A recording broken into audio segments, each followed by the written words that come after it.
Aparecendo. Tá.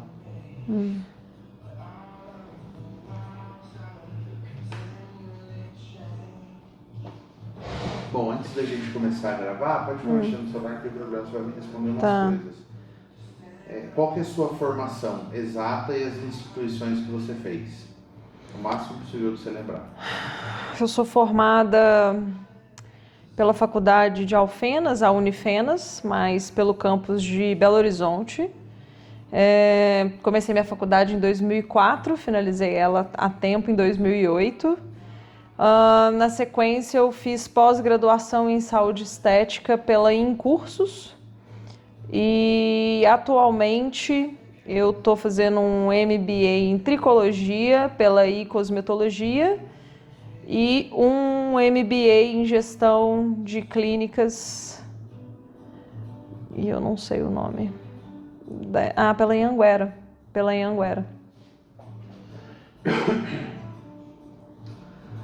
Bom, bloco 1 a gente vai falar sobre origem e construção pessoal, tá bom? Então, a primeira pergunta é: onde você nasceu e como era o ambiente em que você cresceu?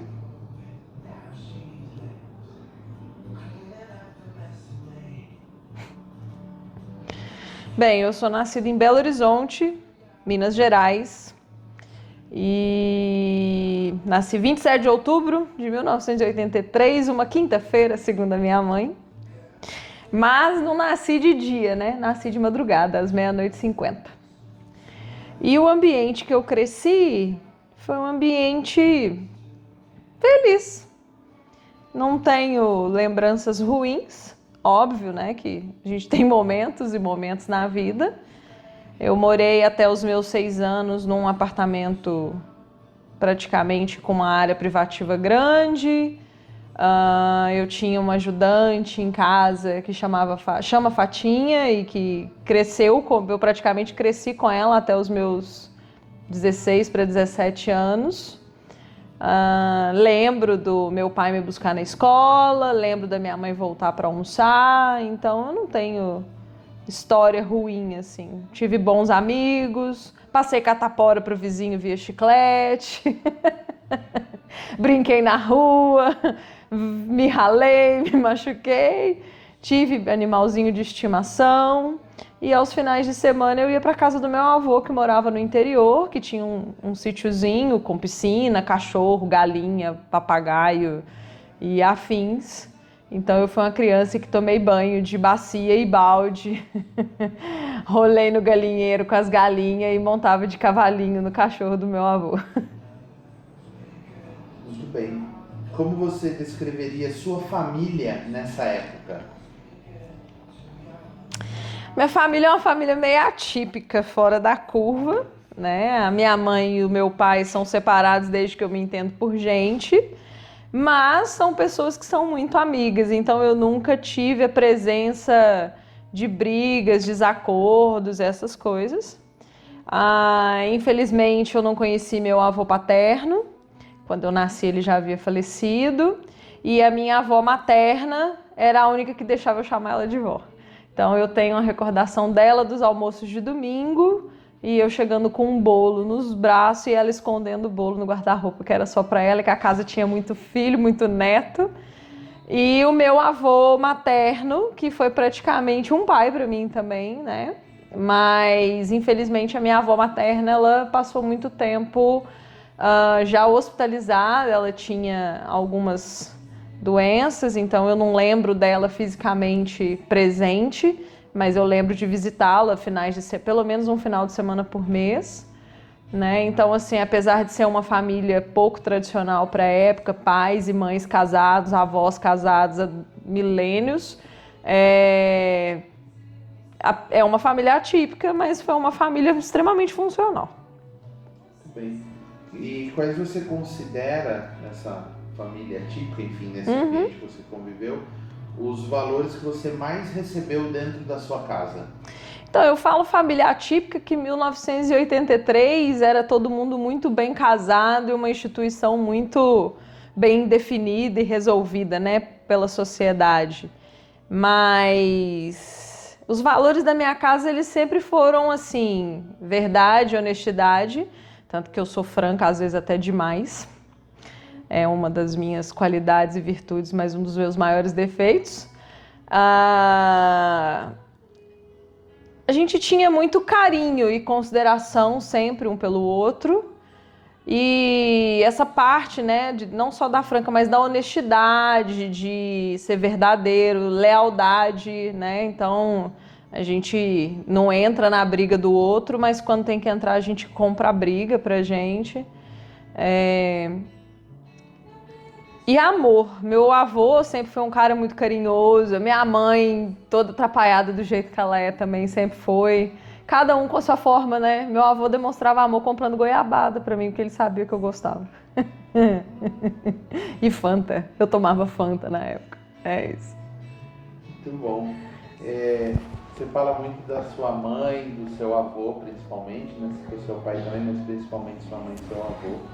E a pergunta seria: quem foram as pessoas mais importantes na sua formação como pessoa?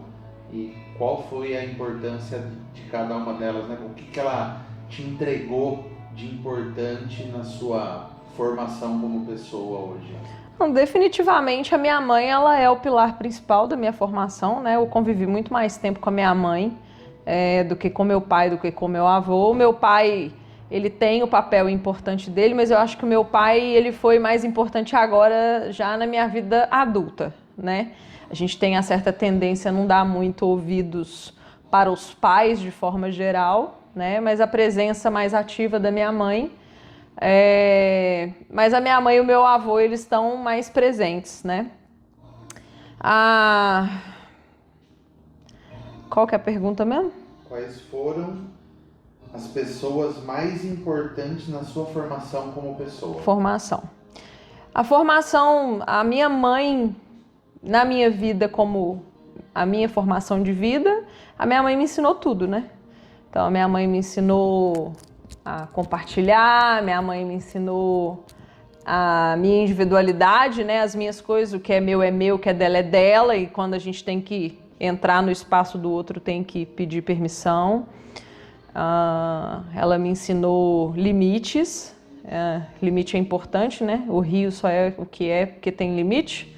Então a gente só é o que a gente é por conta dos limites que a gente vai descobrindo, mantendo ou ampliando na vida.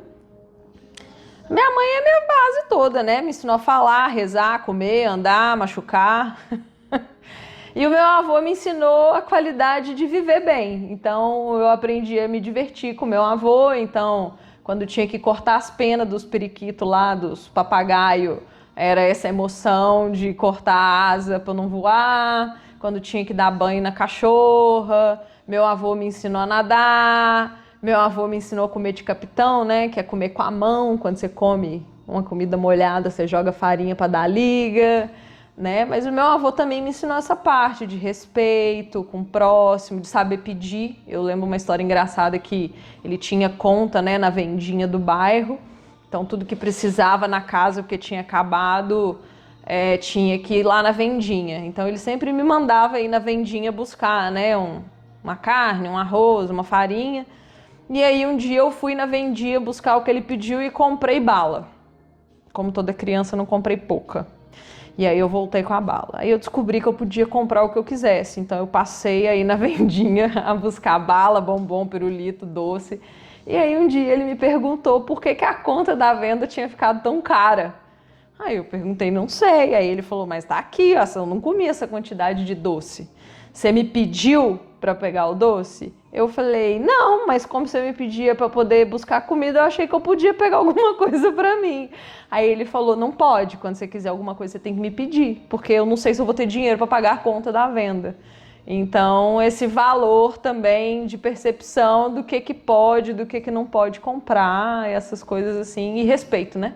Uma coisa que tem muito forte em mim é essa coisa de hierarquia. Então eu respeito muito essa parte hierárquica da instituição familiar. Como você era quando você era criança? Eu sempre fui uma criança desconfiada.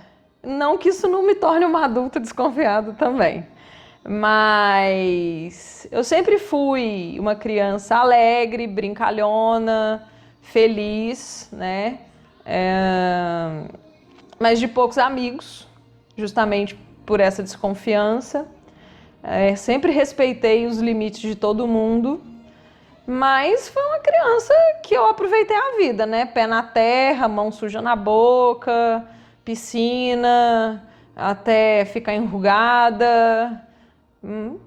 Foi uma criança, acho que acredito como a maioria das crianças deveriam ser. Tive em contato com bicho, com terra, com horta. Ajudei meu avô a plantar a hortinha dele lá, ajudava minha mãe nas coisas de casa. Segundo a minha mãe, com 4 anos, eu já era uma criança de opinião que queria escolher a própria roupa, né? Ela deixava as opções lá e morria de raiva quando eu escolhia uma blusa de listra com uma saia de bolinha, por exemplo, que segundo ela não combinava, mas ela me deu essa autonomia desde os meus 4 anos de escolher as minhas coisas. Tem alguma história da sua infância assim que ela ajude a explicar a pessoa que você é hoje? Difícil, né? Difícil pensar em uma história que classifique. Que fez com que você tivesse um comportamento que você ainda tem hoje em dia. Você agiu como adulta mesmo sendo criança, né? Que mostra que você já era como você é hoje. Então, uma das 2 histórias assim, né, de criança, eu não lembro que idade eu tinha. Eu ia no shopping fazer compra do mês com a minha mãe, né? Lá em Belo Horizonte, um shopping tem sempre um grande mercado dentro, né? E na época era o Carrefour. A gente foi no BH Shopping e aí era meio que uma tradição em dia de compra a gente comer esfirra. Tinha uma lojinha árabe bem pequenininha assim, de esfirra, dá até água na boca, porque a esfirra era muito boa. E aí no shopping, no corredor do shopping, tinha umas fontes.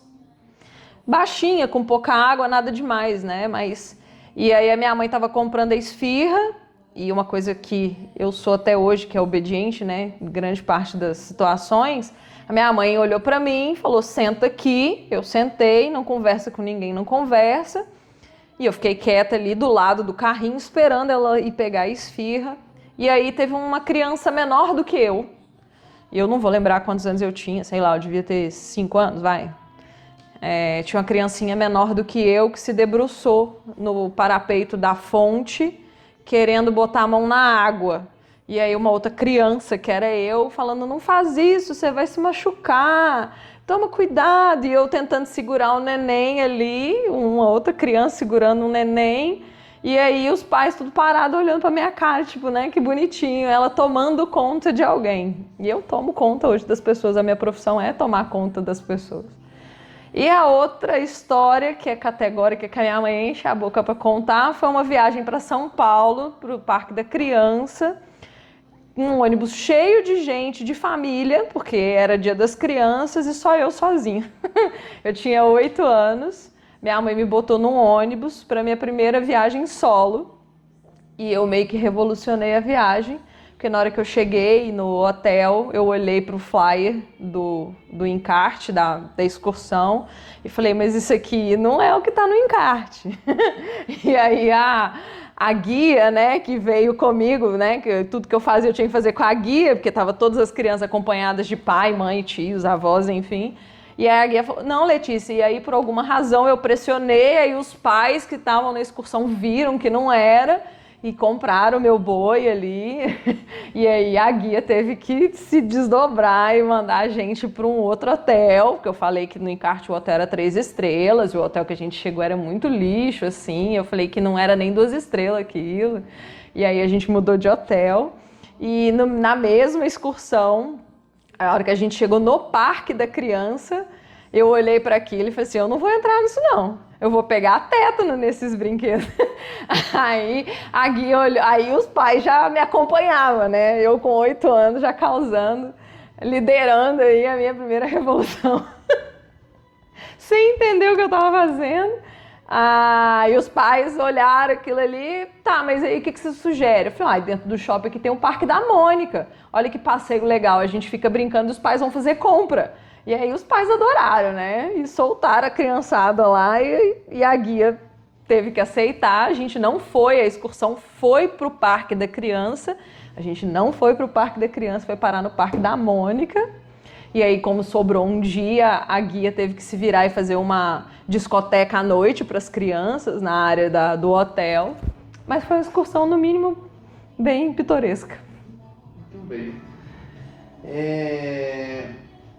Na sua adolescência, né, como é que você se via, né? Você era mais segura, insegura, vaidosa, reservada, comunicativa? Como você era quando adolescente? Então, segundo a minha mãe, eu fui insuportável dos meus 14 até a minha virada para os meus 16.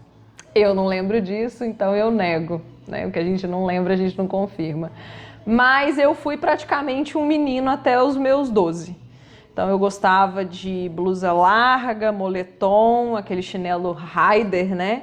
Andava de boné e eu sabia que era uma menina, mas era tão legal ser menino, era tão mais prático, menos complicado, mais simples. Brincar com os meninos era sempre mais divertido, as brincadeiras.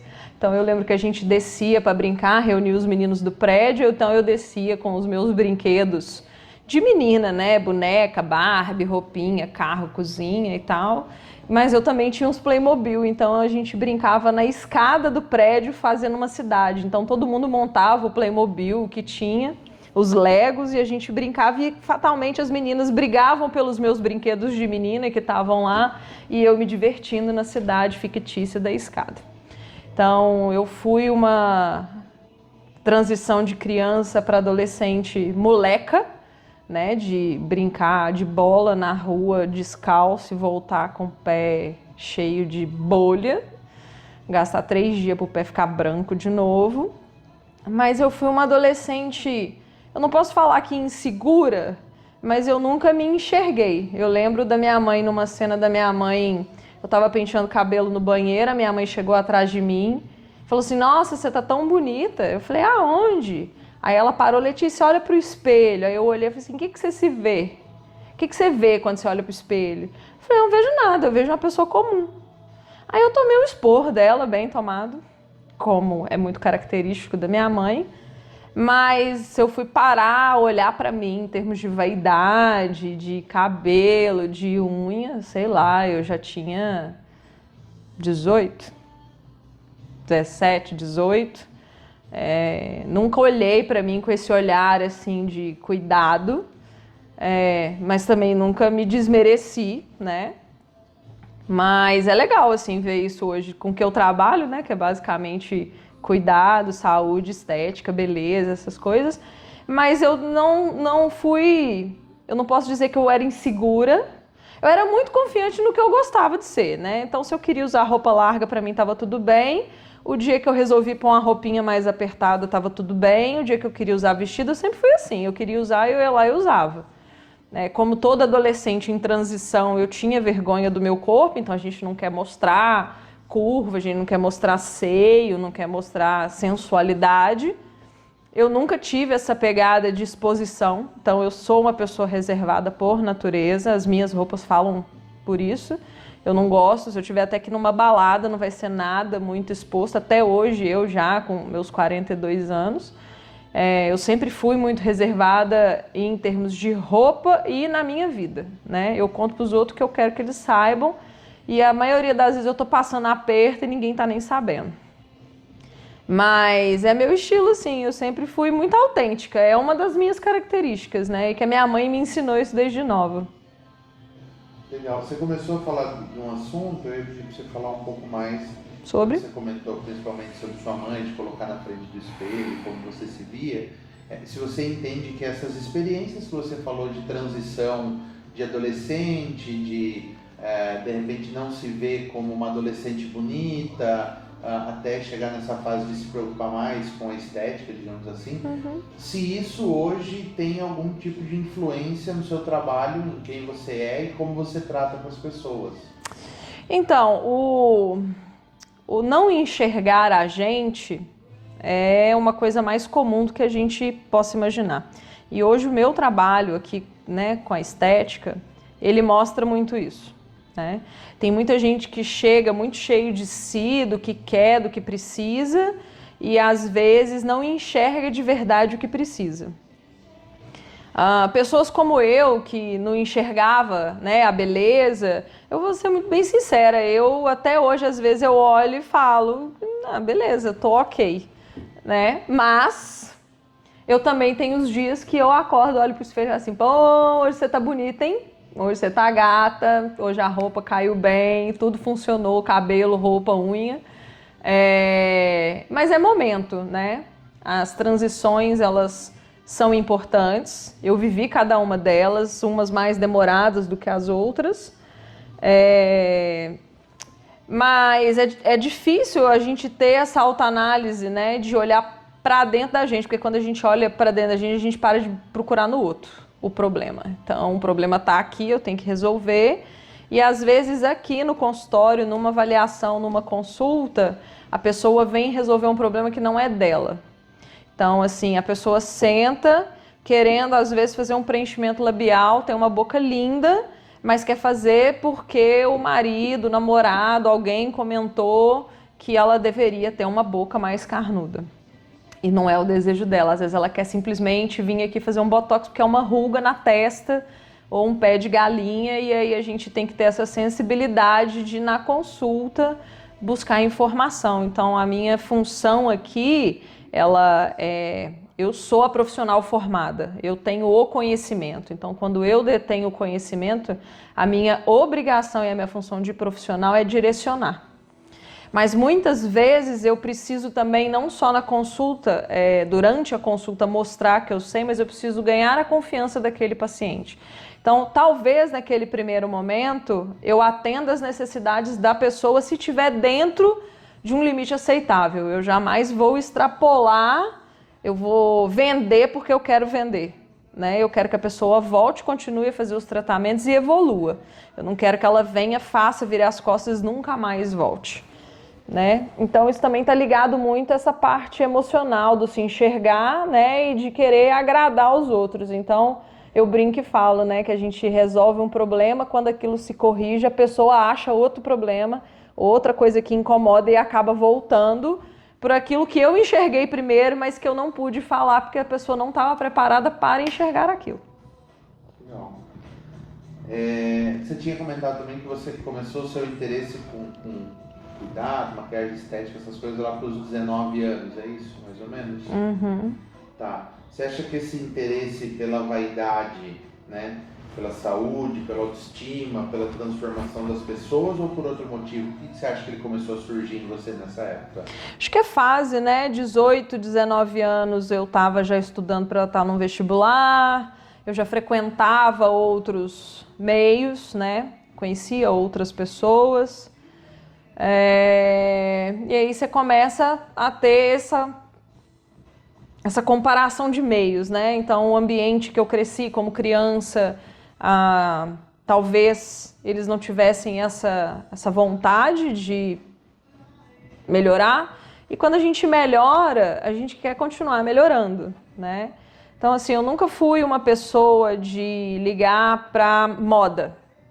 Tanto que eu uso roupas bem atemporais. Eu gosto de coisa que vira ano, passa ano, tá valendo ainda, porque nunca cai, né? Eu dificilmente vou usar uma coisa hypada da moda, uma calça, uma blusa, um corte de cabelo, justamente porque eu sou autêntica demais para poder seguir esse tipo de padrão.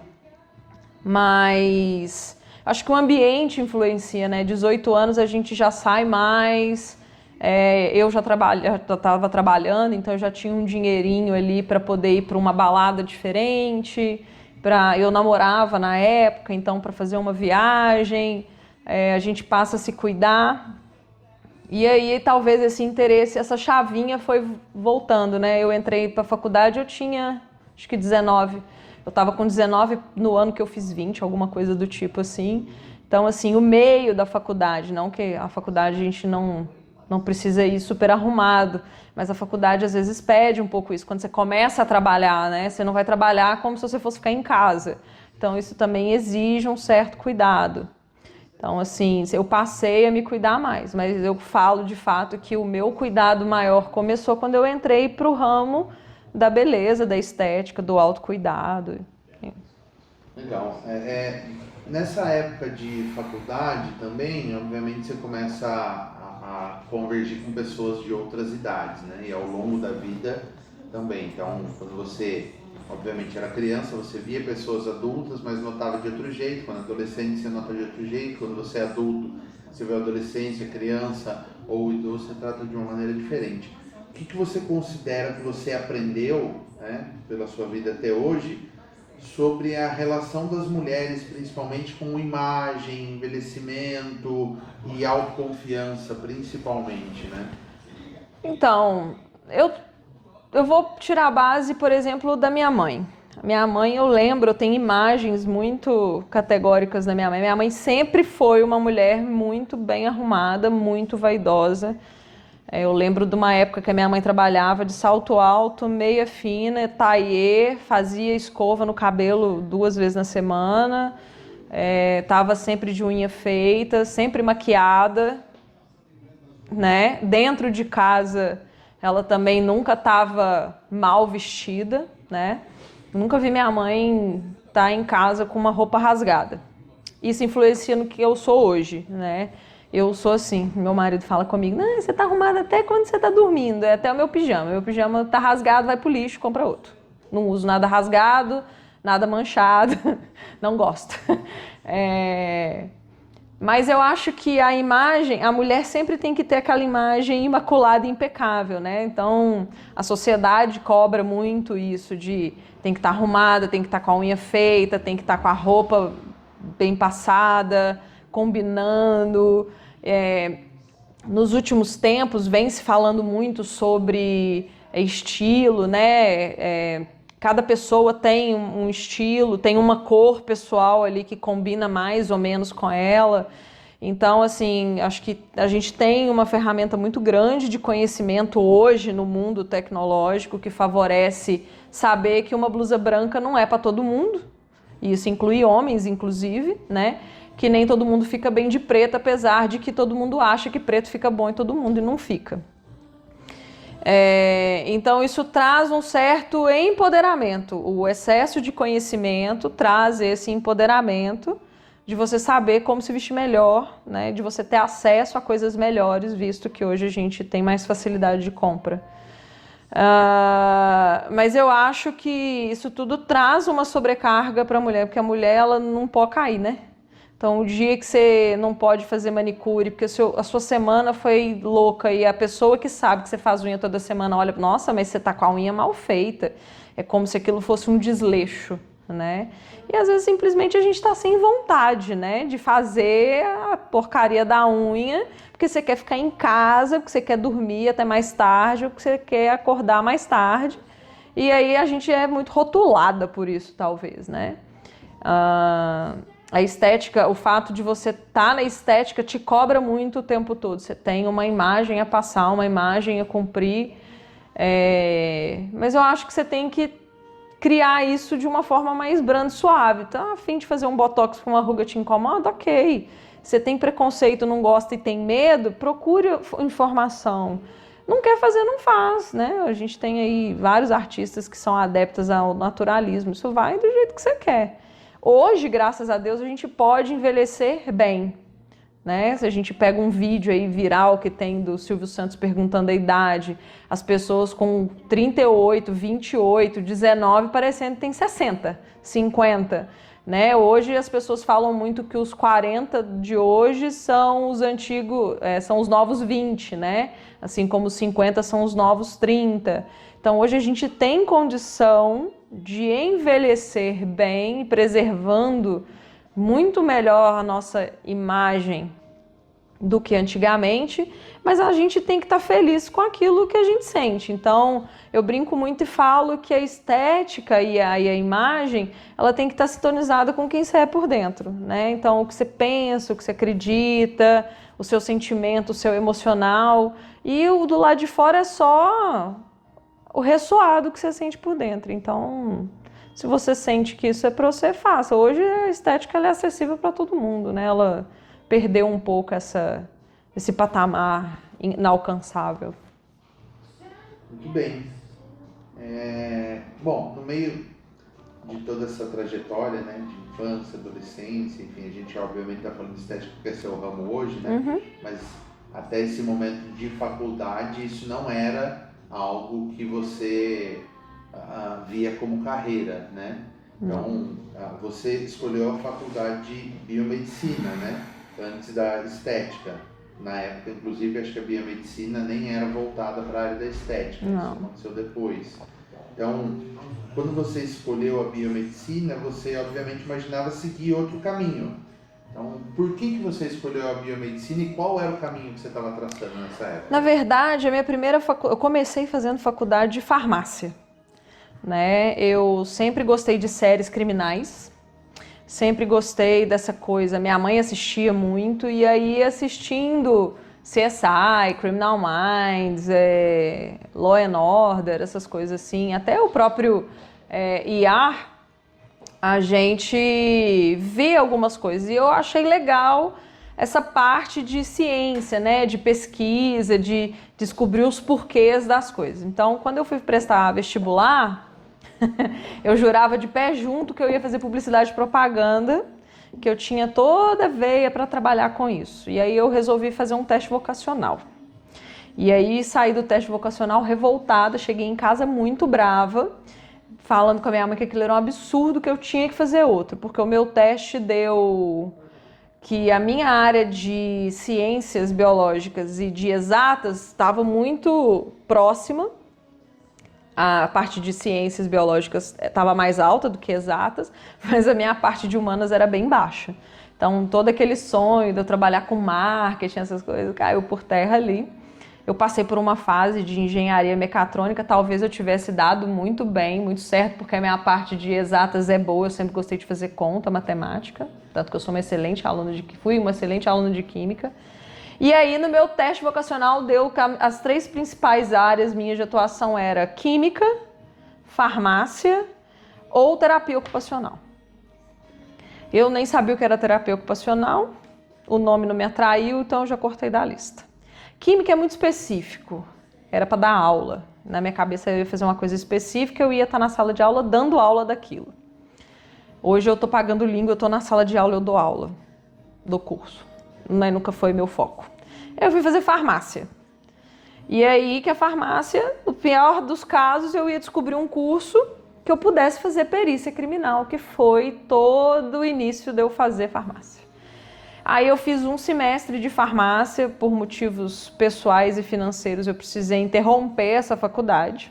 Fiquei deprimidíssima, porque eu perdi o contato com os meus amigos na época e eu quebrei o pé bem na sequência e passei 6 meses comendo biscoito, chorando. As pitangas. Até um dia que a minha mãe chegou com um vestibular, com uma inscrição de vestibular e falou assim, isso era uma quinta, falou, você tem vestibular no sábado. Eu falei, mas eu não estudei. Ela falou, minha filha, você já estudou 1 ano de cursinho, se você não aprendeu, você não aprende mais nada. Vai lá, faz o vestibular e arrasa. Passei para biomedicina, sem saber o que era biomedicina, e passei em 13º lugar, geral na faculdade. Comecei a fazer biomedicina. Biomedicina, na verdade, de uma forma bem simples explicando, existia a farmácia bioquímica, que era a parte da farmácia que estudava laboratório. Então, toda a parte de análises clínicas, sangue, fezes, urina, fluidos corporais, DNA, essas coisas. Então, a biomedicina derivou disso, porque a farmácia ela perdeu esta habilitação, vamos dizer assim, né? Para o farmacêutico hoje, por exemplo, fazer análises clínicas, ele precisa formar em farmácia e dar seguimento, inclusive, na biomedicina. Então, ele pede a obtenção de novo título e já começa lá no finalzinho da faculdade.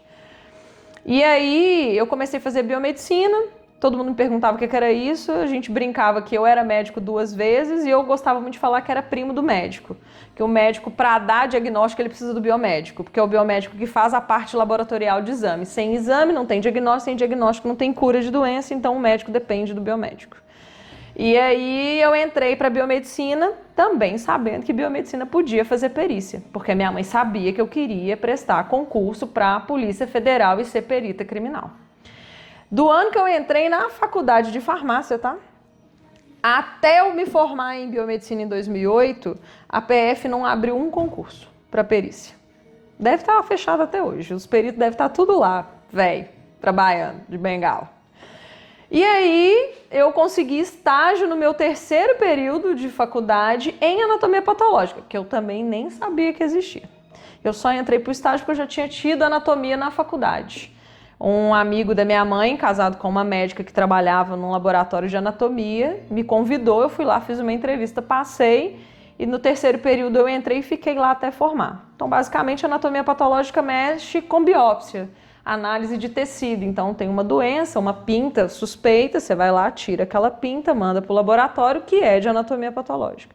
Então, eu fazia toda a parte inicial, né, que era a triagem, etiquetar o produto e fazer a parte de macroscopia.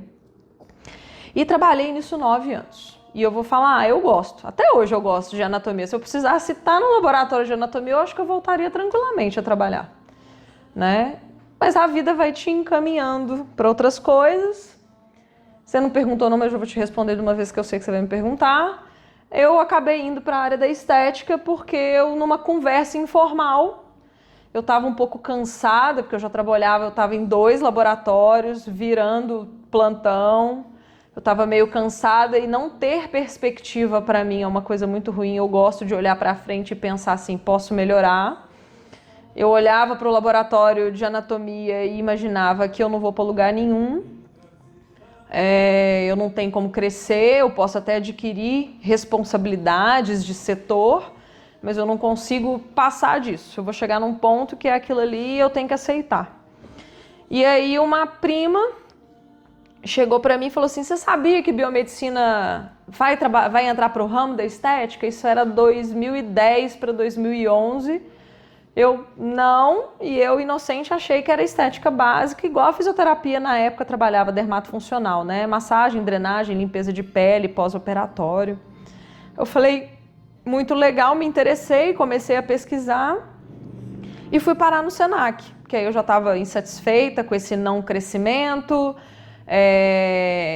Eu cheguei no setor, isso eu já estava num laboratório maior que hoje ele tem multinacional, tem aqui no estado de São Paulo também.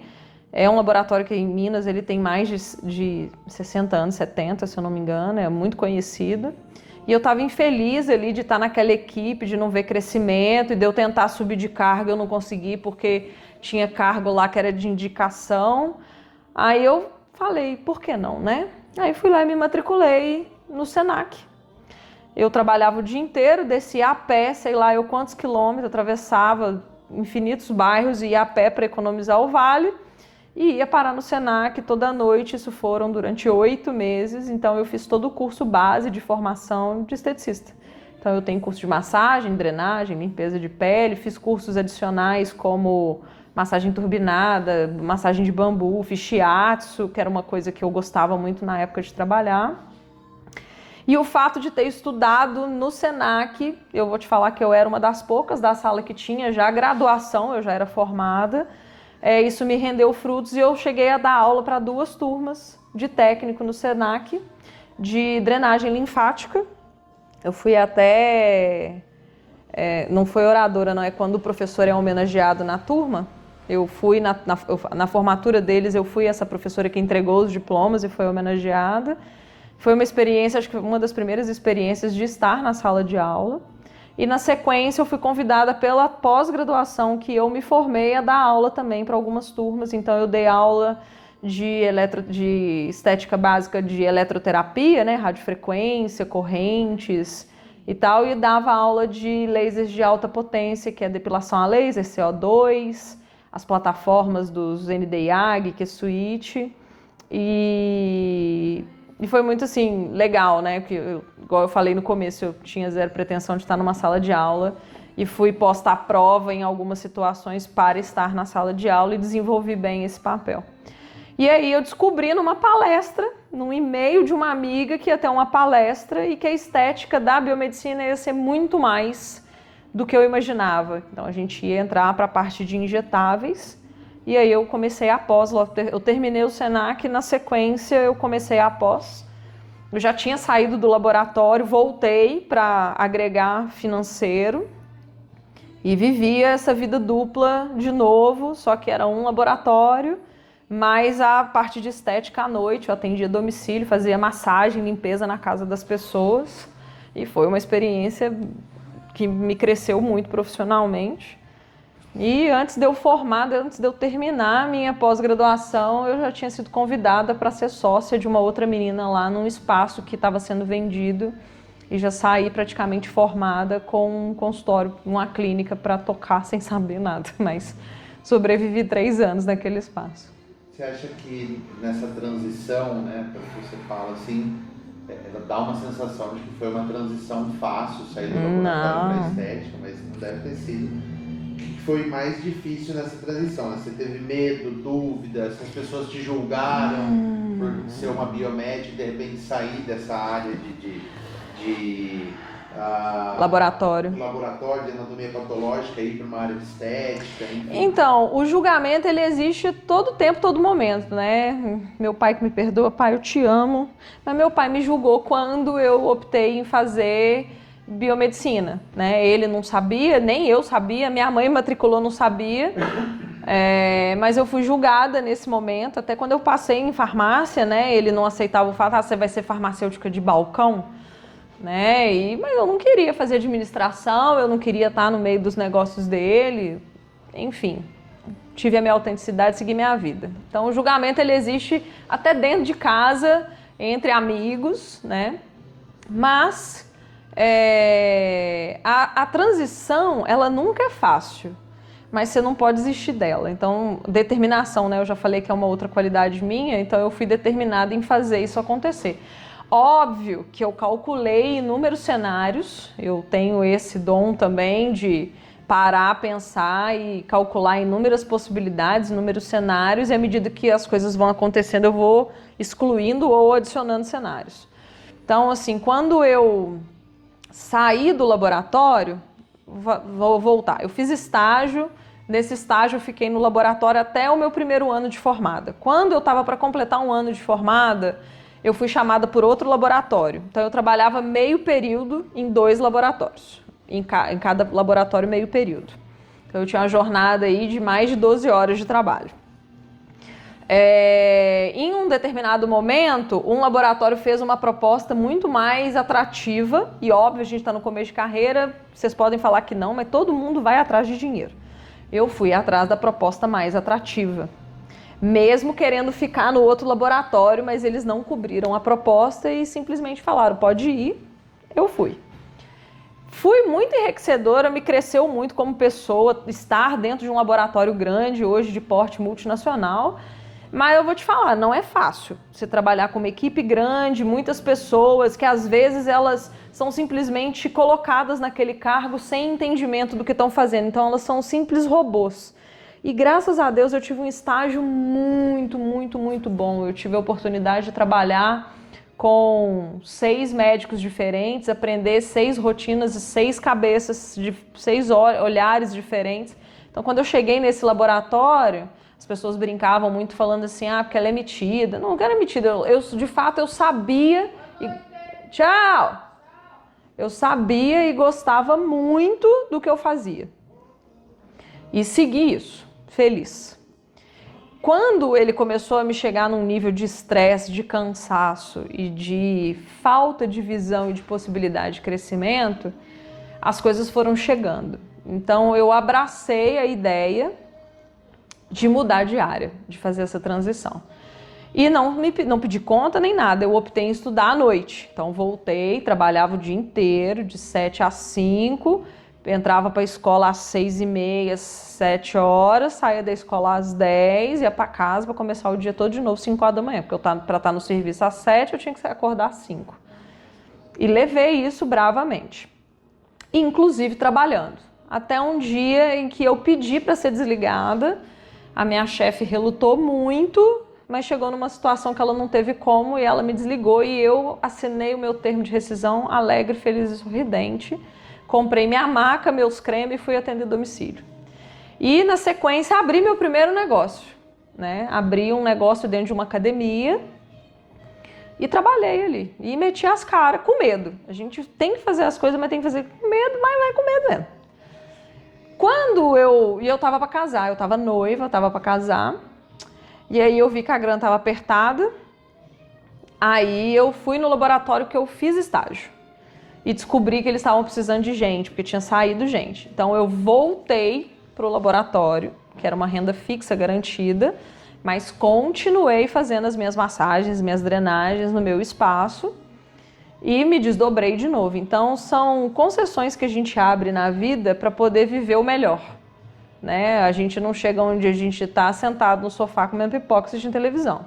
Então se você não meter a cara e não forçar as coisas acontecerem, de fato elas não acontecem. E aí eu tive mais uma transição, né? Que era de fato largar o laboratório para viver a estética 100%. E aí a minha chefe me deu um empurrãozinho. Ela duvidou de um momento lá e aí numa conversa acalorada eu tomei a decisão de sair, aí foi uma decisão minha. Eu fiz uma conta básica de pão que eu já fazia na estética. Se eu tivesse mais tempo para aquilo, aquilo poderia dobrar e aquele dobro seria o suficiente. Eu já tinha casado, já estava pagando meu apartamento, já estava pagando meu carro, já tinha uma pessoa do meu lado ali para compartilhar a vida e as contas e o desespero e o caos. Então acaba ficando mais fácil. E aí eu tomei a decisão de ir para a estética. Então oficialmente eu estou na estética desde 2011, mas eu vivo 100% de estética desde 2015. E esse começo, você citou agora há pouco também que logo que você saiu da pós-graduação já saiu com uma oportunidade, já virou sócio de uma clínica e já começou a atender sem saber direito ainda, né? Porque quando a gente sai recentemente da faculdade ou da pós-graduação, a gente ainda tem pouca prática nas coisas, né? Você consegue lembrar como é que foram seus primeiros atendimentos, uma primeira paciente assim que te marcou, de você dizer assim, nossa, essa foi a paciente 1 da minha história que eu atendi. Meu primeiro botox. Fala um pouco sobre isso e se você nesse momento teve um entendimento de que você realmente estava no caminho certo ou se demorou mais para você ter essa sensação. Então, quando eu saí 100% do laboratório, que eu falei, né, eu fiz uma conta de pão ali no papel de pão e falei, dá para sair? Eu era a retardada da turma de pós-graduação, né? Eu tinha picado o pé num trabalho, num laboratório que todo mundo queria estar lá dentro, que para os meus 4 primeiros anos de formada eu relativamente ganhava super bem, né? E eu piquei o pé naquela oportunidade. Então as pessoas me olhavam como a doida para fazer massagem. A menina que me chamou para ser sócia dela viu oportunidade, né? Essa menina tem coragem, ela vai, faz com medo mesmo, é desse tipo de gente que eu preciso. No momento que eu aceitei ser sócia, eu aceitei trucando, sabe? Eu falei, tem coisa errada aí, mas meu marido virou pra mim assim, vai, eu fui, comprei o boi e fui. Quase perdi meu réu primário, mas a experiência valeu a pena. O que eu posso dizer é que quando eu assumi a estética 100%, era uma época que não é igual hoje, né? A estética de 10 anos atrás, eu falo isso em sala de aula para os meus alunos e quem assistir isso ou ouvir isso vai falar assim, é verdade? Era uma estética do MacGyver, né? Que a gente fazia milagre, então a gente tinha que estimular colágeno com microagulhamento e radiofrequência. Hoje a gente tem uma infinidade de produtos que dão resultado muito mais rápido e muito melhor, né? Então a gente tinha que entregar um resultado que não era rápido, né? E a pessoa tinha que acreditar em você. Então a gente tinha que estudar mais do que a média. Hoje a gente precisa estudar produto, precisa estudar interação produto-pele. Naquela época a gente tinha que estudar fisiologia, anatomia, tinha que estudar o equipamento e ver como que aquilo respondia.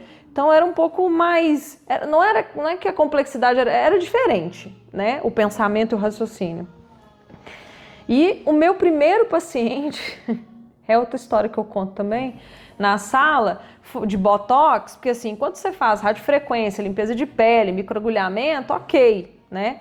Hoje são procedimentos taxados como hiper simples.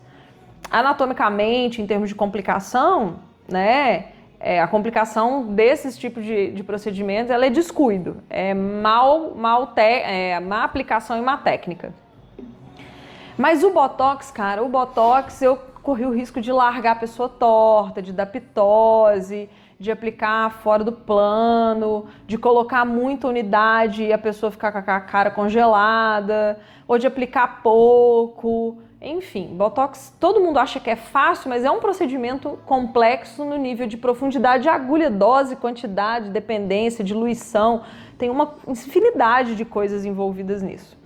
E aí, hoje, os professores, eu sou uma dessas, eu dou um apoio até os 45, até a pessoa bater a asa, eu tô ali do lado, pegando. Na minha época, tinha mal tinha um WhatsApp pra gente conversar e pedir ajuda, e era tudo muito difícil e mais demorado.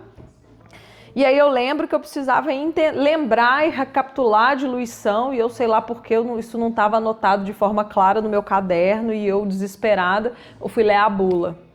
E aí eu precisei de dar uma aula para mim mesmo sobre a bula da diluição da toxina. E aí até eu entender que 0,1 na seringa era 10, né, pensando numa seringa de 100 unidades, e que dentro daqueles 10 ali tinham 5 traços e que cada traço era uma unidade. Eu gastei, sei lá, umas 3 horas lendo aquilo ali desesperada, e a paciente marcado, o Botox comprado, e eu ali firme, convicta de que eu ia fazer aquele Botox. E eu vesti, como diz o meu atual marido, a capa do mago, fui lá, plena, eu sei tudo, quem manda que sou eu, e eu vou realizar esse procedimento como nunca.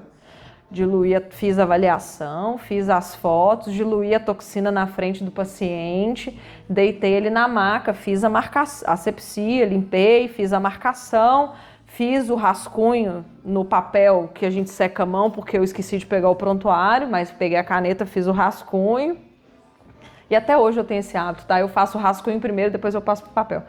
E aí fiz o rascunho, fui lá, aspirei a toxina, respirei fundo, apliquei o Botox, limpei a paciente, falei, ó, daqui a 15 dias a gente se vê, se precisar a gente ajusta a dose, corrige e tal, não sei o quê.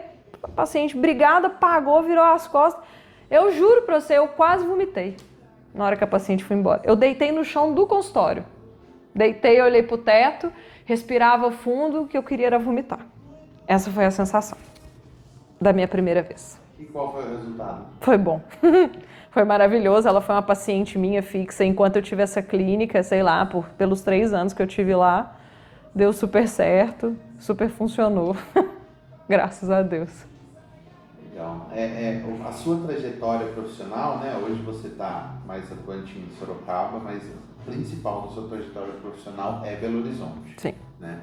Então, acho que perguntar qual é a importância de Belo Horizonte na sua carreira é desnecessário, porque Belo Horizonte é a sua carreira. Então, o que eu posso dizer de Belo Horizonte é que Belo Horizonte é a minha cidade, é a minha vida. Eu nasci, cresci, fui criada, eu saí de Belo Horizonte, eu tinha 37 anos. Então, eu tenho 5 anos de Sorocaba, mas a minha base, a minha memória, tudo é Belo Horizonte. A minha carreira começou em Belo Horizonte, o meu crescimento foi em Belo Horizonte, meus trupicões, os meus erros, as minhas, desculpa a expressão, as minhas cagadas, foi tudo em Belo Horizonte. Né? Então, a minha vida é Belo Horizonte. Tanto que eu ainda vou a Belo Horizonte uma vez a cada 30 dias, a cada 60 dias, não só pelos meus pais, pelos meus amigos, mas pelos meus pacientes que ainda se mantiveram e que ainda querem tratamento comigo e entenderam que eu não vou abandoná-los, que eu não vou virar as costas e largar eles ao vento, né? E eu tô lá sempre que posso, eu formo a agenda, com 3 dias faço milagre, corro atrás, mas estou lá para atendê-los. Então, sim, Belo Horizonte vai continuar sendo, mesmo eu tendo mais tempo de Sorocaba do que de Belo Horizonte, vai ser sempre o meu começo e a minha história. Tem uma coisa que você fala pouco, mas acho que é importante na sua trajetória, que em algum momento dela você também começou a atender pacientes nos Estados Unidos. Né? Como é que surgiu essa experiência, né, de atendimento lá, né, a cidade ou o contexto que isso aconteceu, enfim, né? Como essa experiência mudou sua visão como profissional, né? Que você não atender uma pessoa de uma cultura que você mora, conhece da sua cidade, e atender pessoas de uma cultura totalmente diferente, às vezes até de expectativas e resultados diferentes. Então, como que isso começou e como isso mudou você como profissional? Então, eu falo pouco dos Estados Unidos, primeiro que foi uma coisa muito pessoal e íntima minha. Segundo que era uma coisa muito informal, né, em termos de visto, licença de trabalho, enfim. Mas tudo começou com uma brincadeira da minha irmã, né? Eu tenho irmãos que residem lá, eu estava indo visitá-los e eu fui coagida a levar botox para aplicar na minha irmã e na minha cunhada, nas minhas cunhadas, porque senão eu ia ficar sem hospedagem. Então, começou como uma brincadeira, e uma brincadeira que as pessoas viram, gostaram, se interessaram, e começou a virar trabalho, né?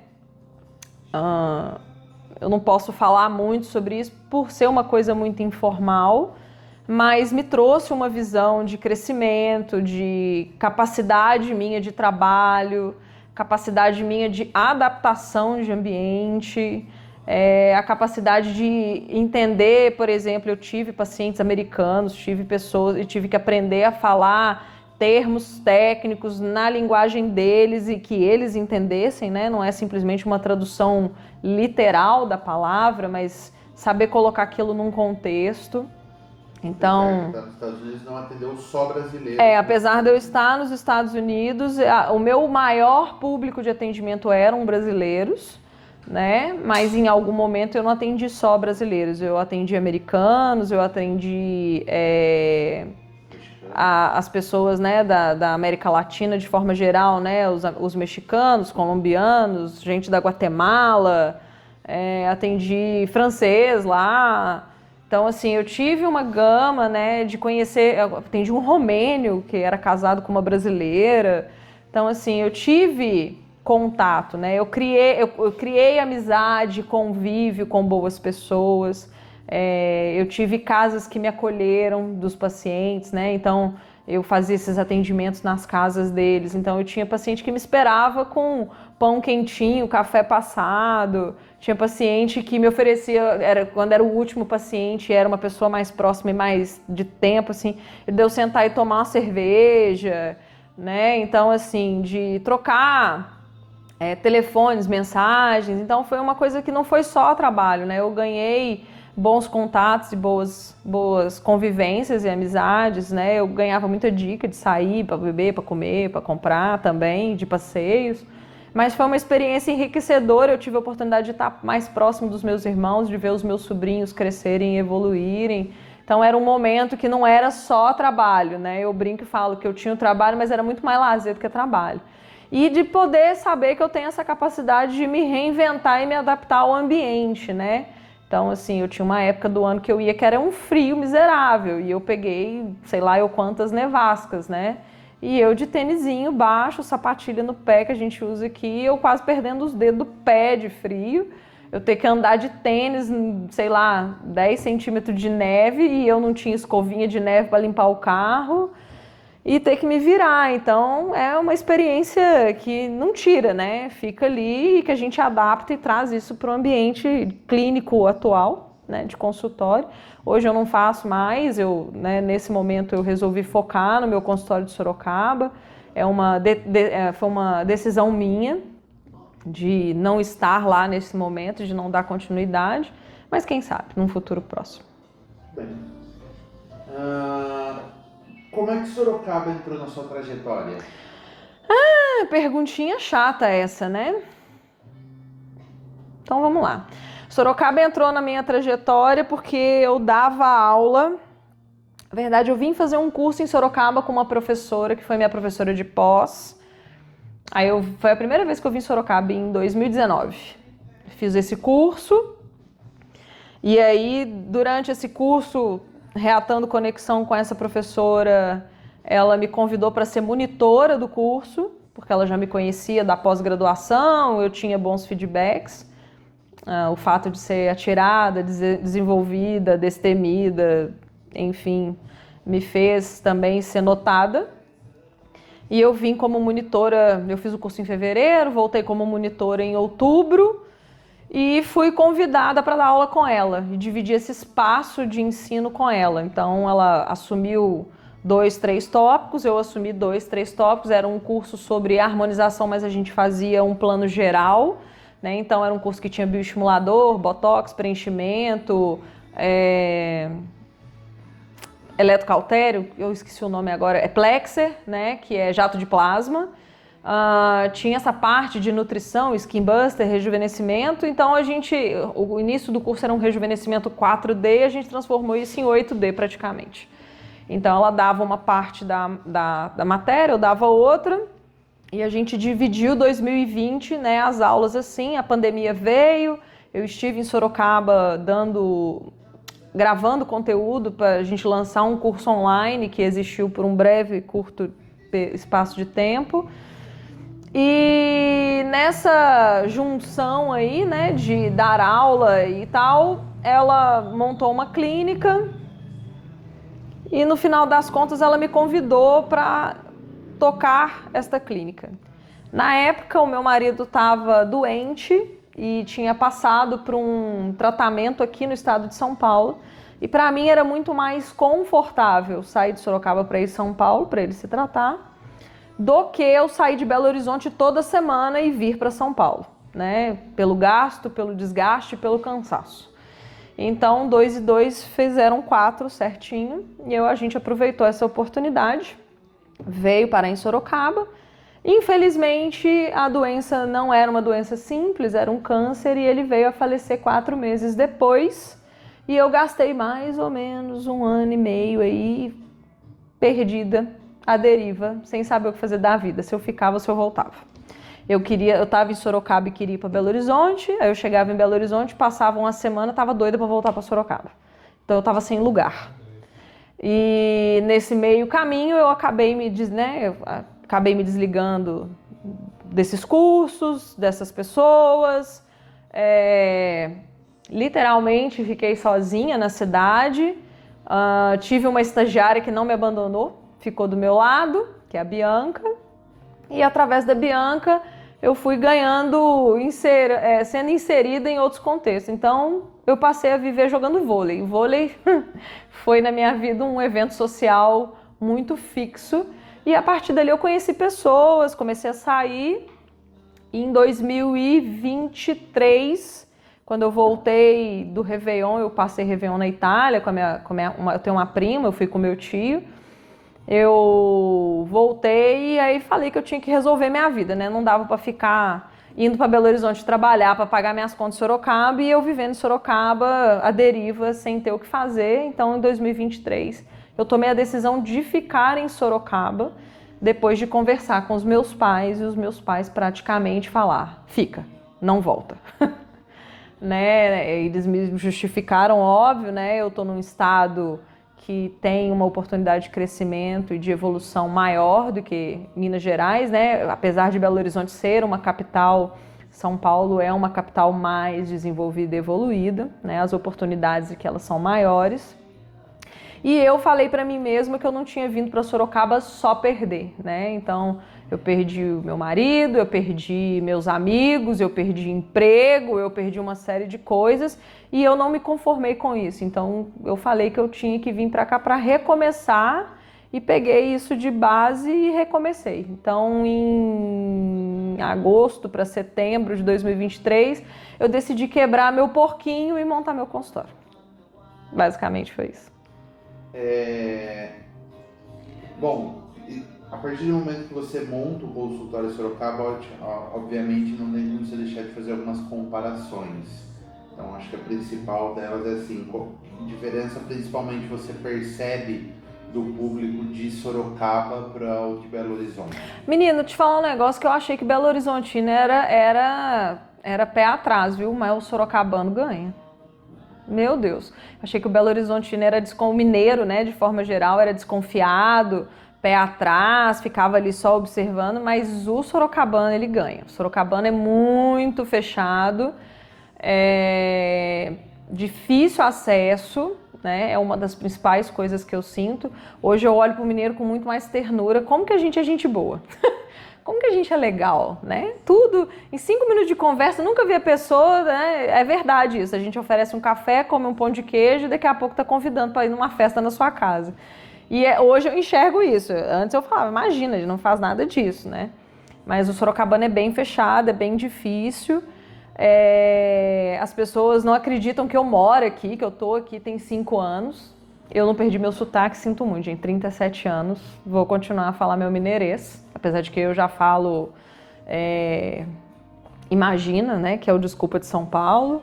Já falo outras coisas, mas ainda assim meu sotaque é mineiro e as pessoas na conversa, você não é daqui, né? Aí eu tenho que explicar que eu sou de Minas, que eu moro aqui.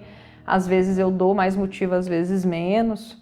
Mas essa desconfiança, né, de ser de fora, torna isso um pouco difícil, né? Sorocaba hoje é uma cidade que está perto de São Paulo e as pessoas estão migrando, né? Então tem uma migração muito grande de lá para cá. Eu até entendo, né, que o sorocabano é desconfiado e é arredio por conta disso, por conta dessa invasão de gente de fora, né? Parece que está tirando o espaço dele. Mas a cidade em si cresceu muito, né? Então tem espaço para todo mundo. Eu, como venho de uma capital que já é multicultural, é plural, né? Então, para mim isso é comum, é normal, né? Então, mas não é fácil. Mas também não é impossível. Se você tivesse que definir hoje o tipo de paciente que você quer atrair em Sorocaba, qual é o tipo de paciente que você está buscando aqui? Eu tenho uma certa afinidade com pacientes já sênior. Pacientes 50 mais, 60 mais, que buscam coisas pontuais, que é mais fácil de entender, às vezes começa por um procedimento mais simples, mas vai ganhando confiança, né? São pessoas que já viveram grandes fases da vida e estão dispostas a investir nelas e não tá tão no modismo, né? Mas também eu tenho tido uma percepção muito boa em relação aos pacientes 35, 40 mais, né? Que cada vez mais essa geração, né, ela tem buscado essa qualidade do envelhecer, que era uma coisa que não tinha antes.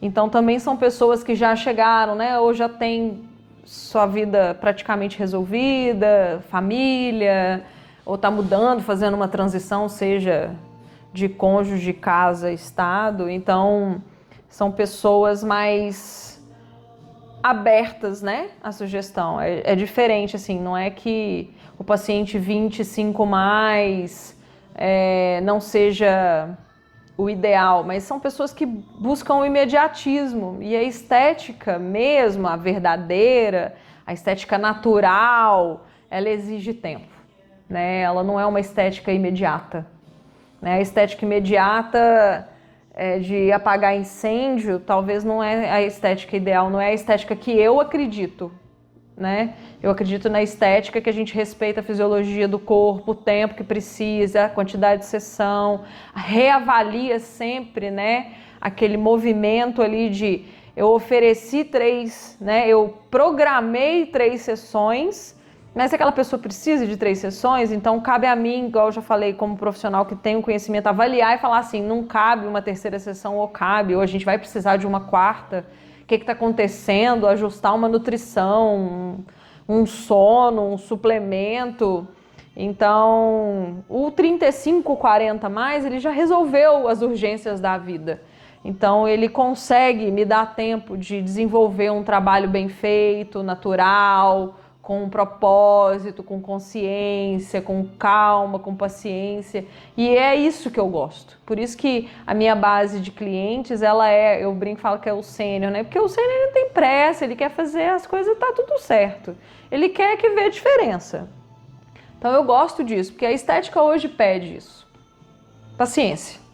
E nesse conceito que você está falando de paciência e modelo de paciente que você busca, o que você acredita aqui em Sorocaba, que a cidade de Sorocaba ainda precisa entender melhor sobre estética? Então, não é só a cidade de Sorocaba, né? A estética, infelizmente, ela passou por um período de exageros. E os exageros, né, trazem muitos problemas, muitos conflitos, muitos oportunistas. Então, a gente tem sempre um caso de um falso biomédico, um falso médico, um falso isso, um falso aquilo, né? Os produtos falsificados, sem nota fiscal, sem Anvisa. Então a estética ela teve uma crise interna, né? Muitos profissionais achando que a estética vai salvar as carreiras, né? E que é fácil ganhar dinheiro. E não é, né? Tudo que o sustento vem é um trabalho árduo, é uma dedicação. Você precisa sentar para estudar, você precisa investir em congresso. Então eu acho que o paciente, de forma geral, não só Sorocaba, precisa entender que a gente gastou tempo para ganhar aquele conhecimento e a gente gasta tempo para entregar o resultado que aquele conhecimento adquirido tem. Então, eu acho que a maior dificuldade do paciente, isso não é só Sorocaba, não é nem o financeiro, né? Que o financeiro a gente ajusta, né? Ah, eu não posso pagar 5 mil reais, tudo bem, começa devagar, começa com uma coisa de 500, uma coisa de 1.200 e a gente vai crescendo e vai ajustando. O financeiro é negociável, né? Mas o difícil é o entendimento. Eu consegui pegar toda essa parte técnica, esses livros aqui e traduzir isso de forma simples e que o paciente entenda. Só que tem hora que a gente fala, nem entra e atravessa, né? Bate e volta. Porque eu tenho que aprender também a falar na linguagem do paciente. Então, o problema do paciente é o entender que linguagem ele quer receber aquilo. Porque a dificuldade eu tenho paciente que ele não quer explicação, ele quer resultado e ele quer fazer. É o que chega aqui e fala assim, ó, eu já sei o que eu quero, é isso? Então vamos ali, vamos fazer. O preço é tanto, você me dá desconto se eu pagar à vista? Não, mas eu te dou X benefícios, eu sim, você tem um desconto porque você pagou à vista. É um paciente resolutivo. Resolveu, na hora que venceu o procedimento ele volta e faz, você ganhou confiança, ele segue e vai com você até o resto da vida. Tem o paciente que ele precisa de mais atenção, e a atenção não é explicação.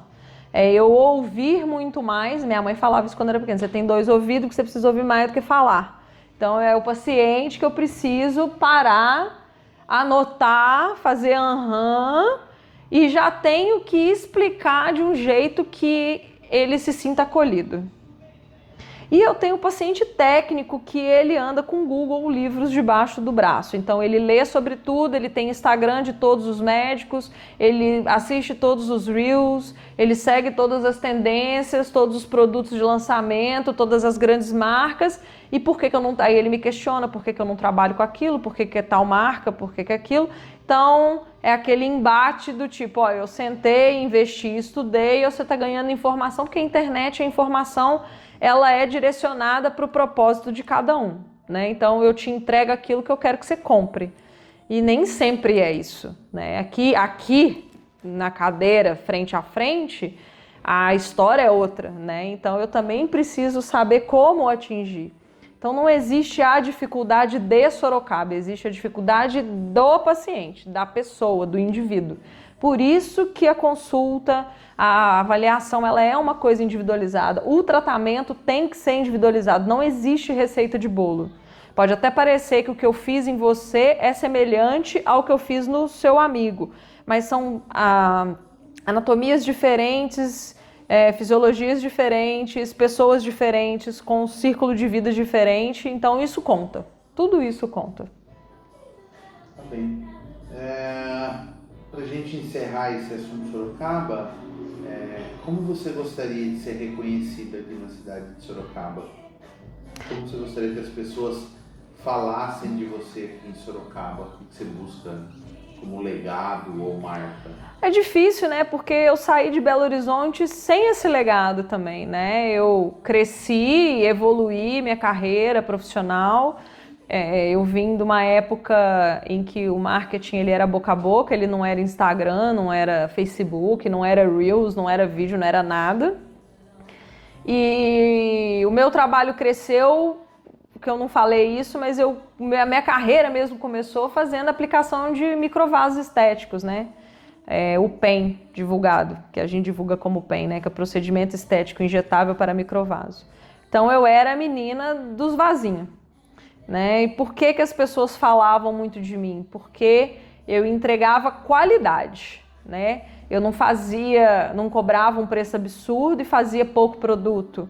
Eu trabalhava bem a área de reclame. Eu começava pela área que o paciente falava, não é o que eu acho. O que eu acho é o produto que eu vou escolher, o que eu vou comprar. Mas é o paciente que determina, na fala dele, na expressão dele, aonde ele quer que comece.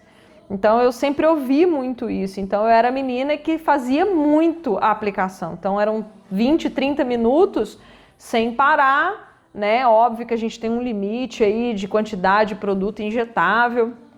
Então o meu boca a boca, o meu crescimento, basicamente o meu legado foi esse, né? Então as pessoas me conhecem porque eu tento entregar o máximo de resultado e eu sempre faço o que está ao meu alcance para te entregar aquilo, né? E eu sou assim, né? Eu não vou ser diferente. Eu sou assim na minha casa, eu sou assim com meu marido, eu sou assim com a minha mãe, eu sou assim com todo mundo, até com quem eu não conheço. Eu ajudo e quero entregar o melhor para aquilo naquele momento, né? A gente faz o que pode no tempo que tem. Eu falei isso uma vez para minha irmã, eu ouvi isso do meu pai e eu já falei isso para minha mãe. E é isso. Então, no tempo que eu tô aqui dedicada àquela pessoa exclusiva, eu vou fazer o melhor que eu posso naquele tempo para entregar o melhor resultado possível. Então, se eu tiver que ser conhecida, eu quero ser conhecida assim. Ou se não, né, quando eu for reconhecida, que seja reconhecida assim.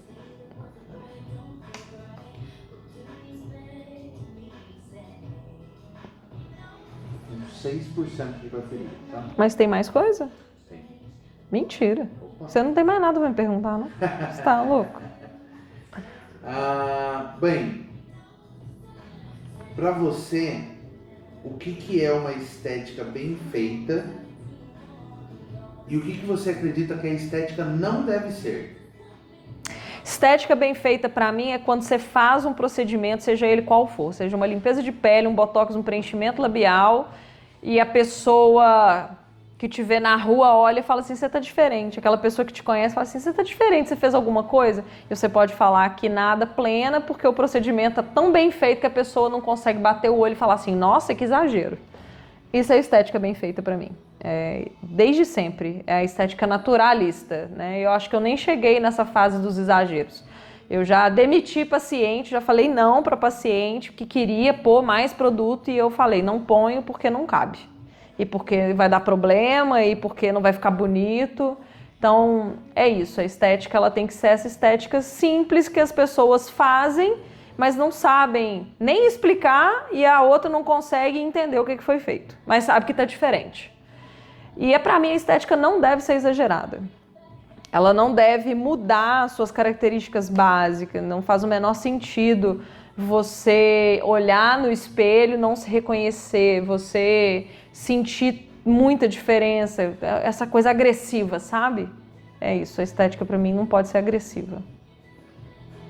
No seu Instagram tem uma frase que você coloca assim, o básico bem feito funciona. Obviamente que você não está falando somente sobre estética quando você diz isso. É sobre a vida, né? Qual é o principal recado por trás de o básico bem feito funciona? O básico bem feito funciona para tudo na vida, né? Tipo, se você lava a roupa com sabão de coco e você fizer bem feito, a roupa vai ficar limpa. Você não precisa usar todos os atributos que tem disponível no mercado para lavar roupa. É o básico. Nossos avós lavavam com sabão de coco de barra. É o básico bem feito. Se você se dedica tempo e foco para aquilo, vai dar certo. Na academia, meu falecido marido era educador físico. Qual que é o básico bem feito? Arroz com feijão de academia são exercícios que todo mundo vai fazer. Um agachamento, um peitoral, um exercício de costas, grandes músculos. Se você fizer aquilo bem feito com evolução de carga, vai dar certo.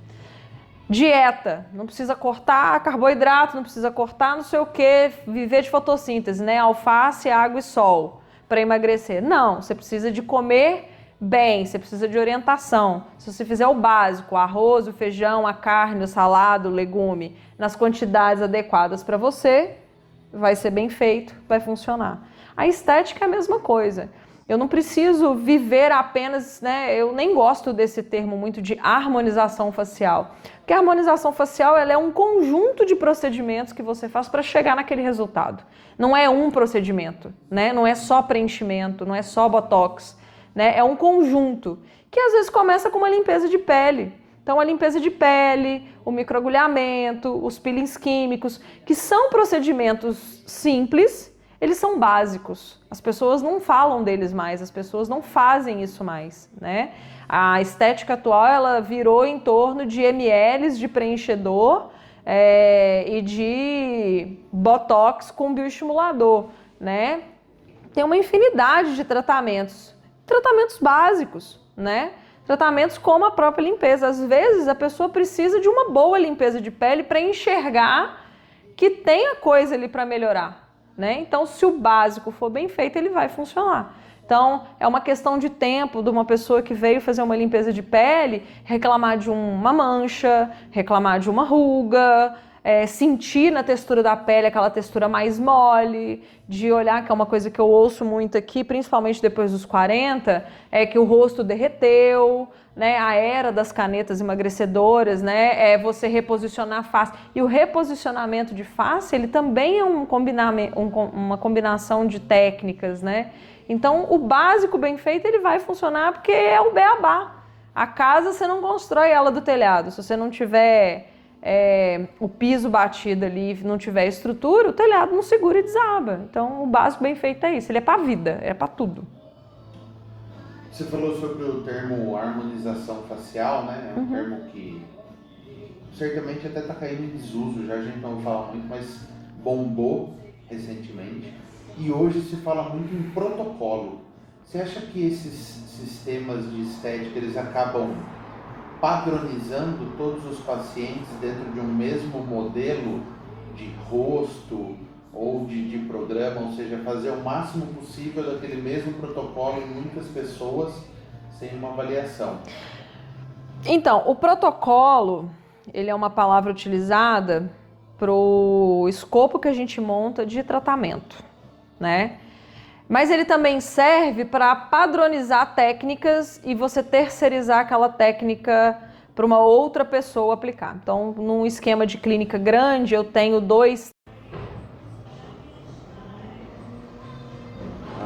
Estávamos falando sobre protocolo, harmonização, enfim, padronizações. Essa padronização da estética. Então, o protocolo, ele tem duas vertentes. Na verdade, o protocolo, ele é o escopo dos procedimentos, né? Aquilo que a gente tem em mente para realizar com aquele paciente, né? Mas ele também pode ser uma padronização de atendimento, né? Então, se eu tenho uma clínica grande, 2, 3 profissionais, e eu quero que esses profissionais atendam como eu atendo, esses protocolos, eles são padronizados, né, para entregar ali o resultado para o paciente, mesmo que eu não atenda. A grande questão em relação aos protocolos é a forma que isso é divulgado, né? Então, assim, protocolo de emagrecimento. É o mesmo processo da harmonização. É uma combinação de procedimentos e de técnicas realizados juntos ou separados dentro do prazo que precisa ser realizado. Nada mais do que isso. Isso é um protocolo. Então, quando eu faço um protocolo para um paciente X, né, eu olho para aquele paciente e falo, olha, você vai precisar... Eu acabei de passar um protocolo para uma paciente via WhatsApp, né? Eu falei, olha, para essa queixa que você me fez, eu recomendo você fazer uma combinação de técnicas numa primeira sessão. Então, eu juntei aí uma tecnologia, que é o ultrassom microfocado, com aplicação de bioestimulador injetável na mesma sessão. Porque a flacidez dela é muita, ela nunca fez aplicação e a junção desses dois tratamentos no mesmo dia, eles otimizam o crescimento a produção de colágeno em 7 vezes, né?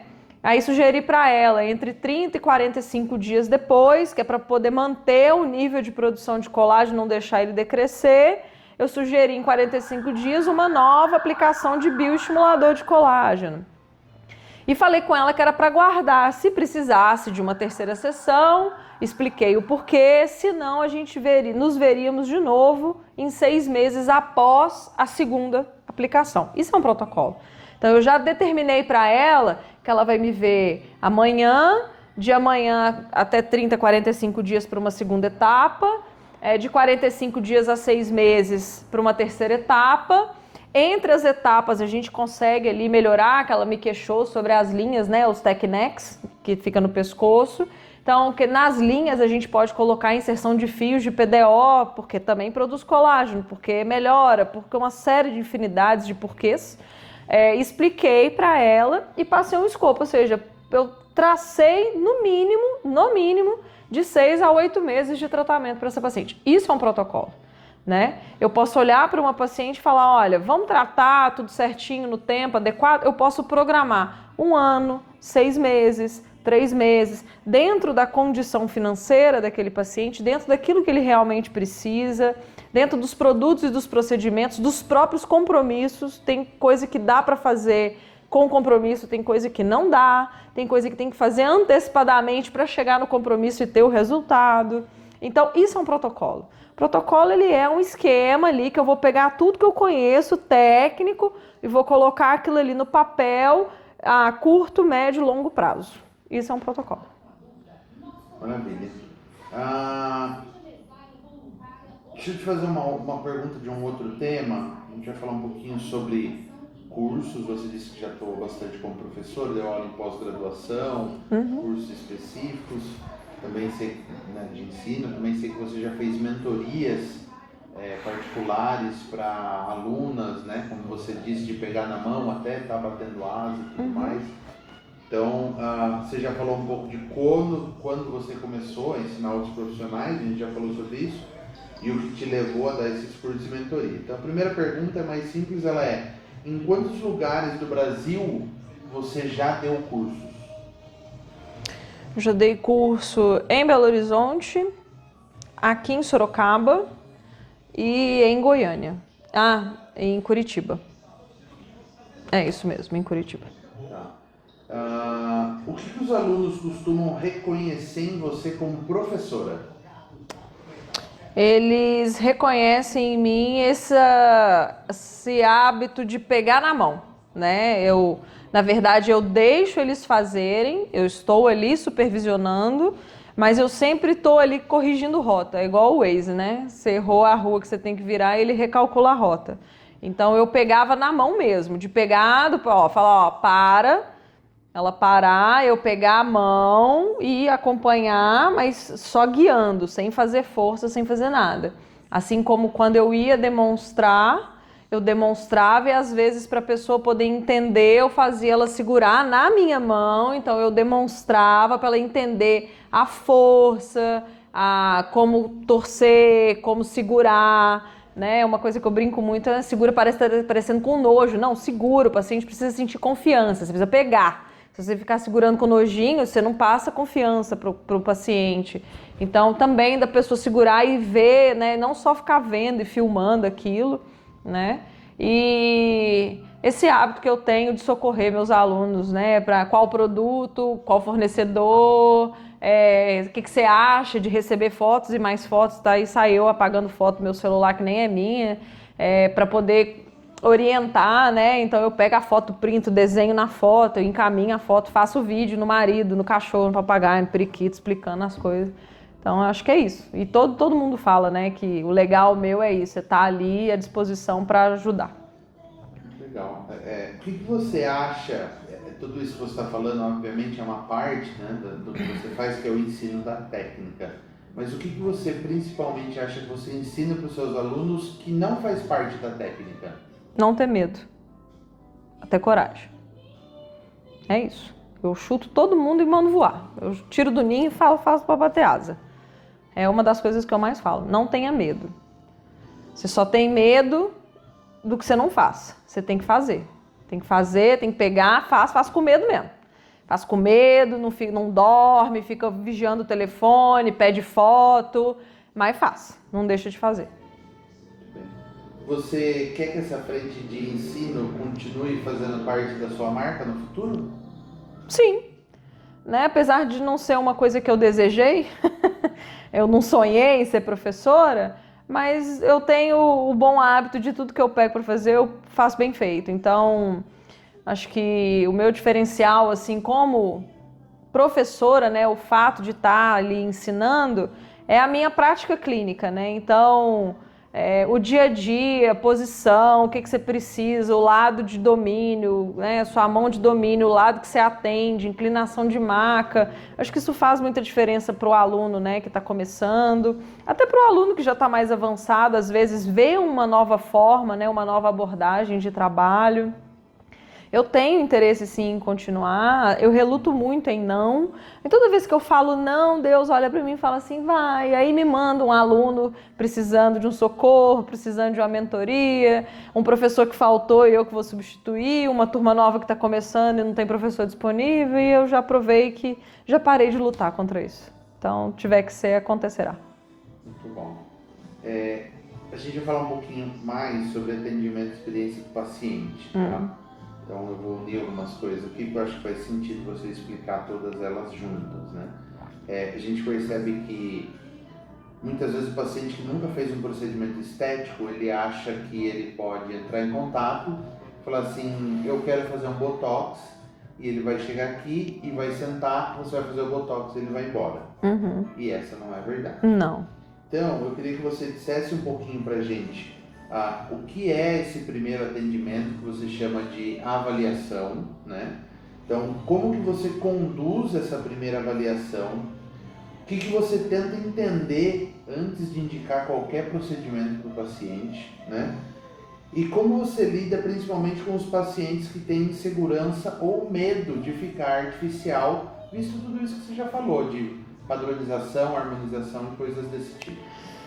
Então, a experiência do paciente hoje, ela é um pouco complexa, porque o paciente ele não quer vir até aqui, ele quer resolver tudo via WhatsApp.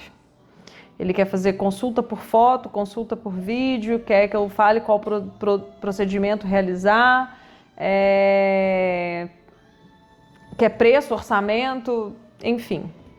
Então, a primeira dificuldade de ter essa experiência é fazer o paciente vir.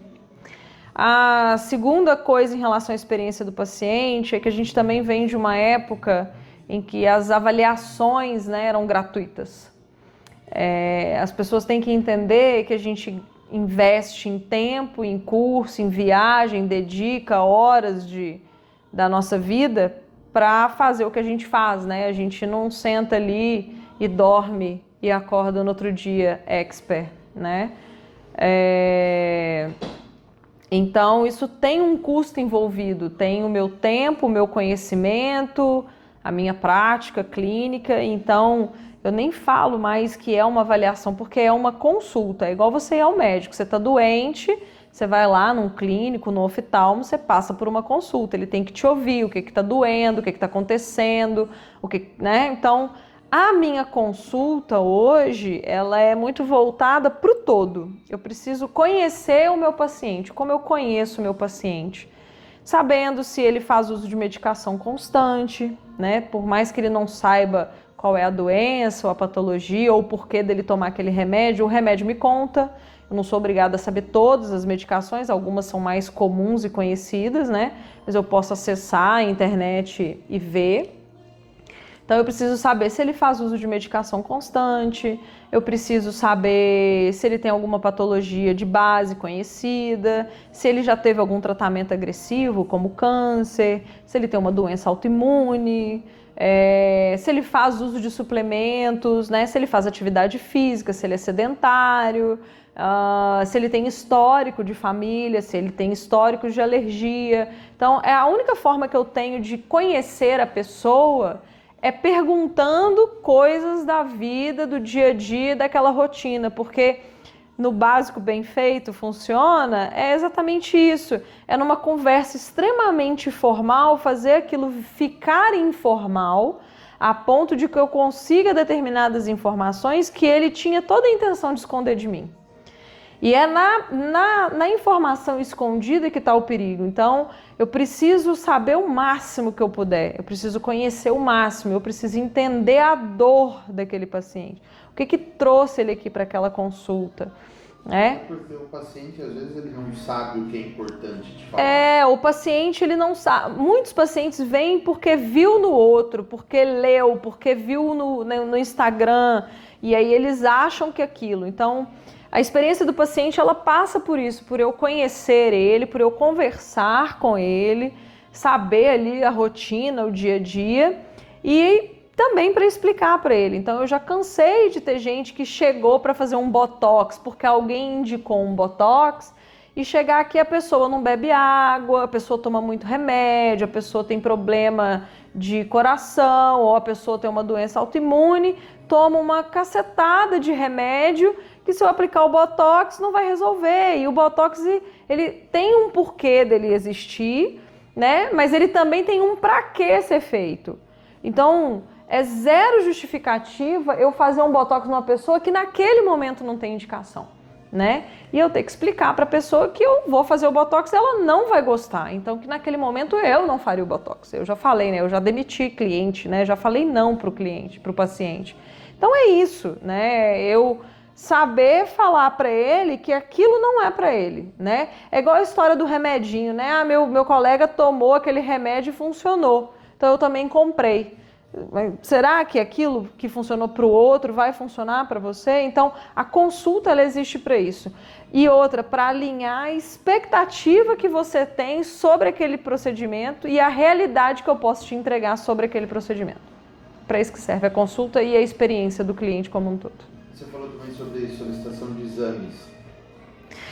Os exames, o biomédico, né, a gente aprende, a nossa base de conhecimento é laboratorial, né?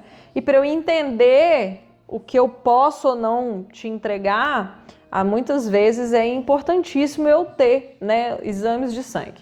Na maioria das vezes, exames de sangue recente, aí, com prazo de 3, 4, 5 meses, né, é suficiente para a gente poder ter uma análise.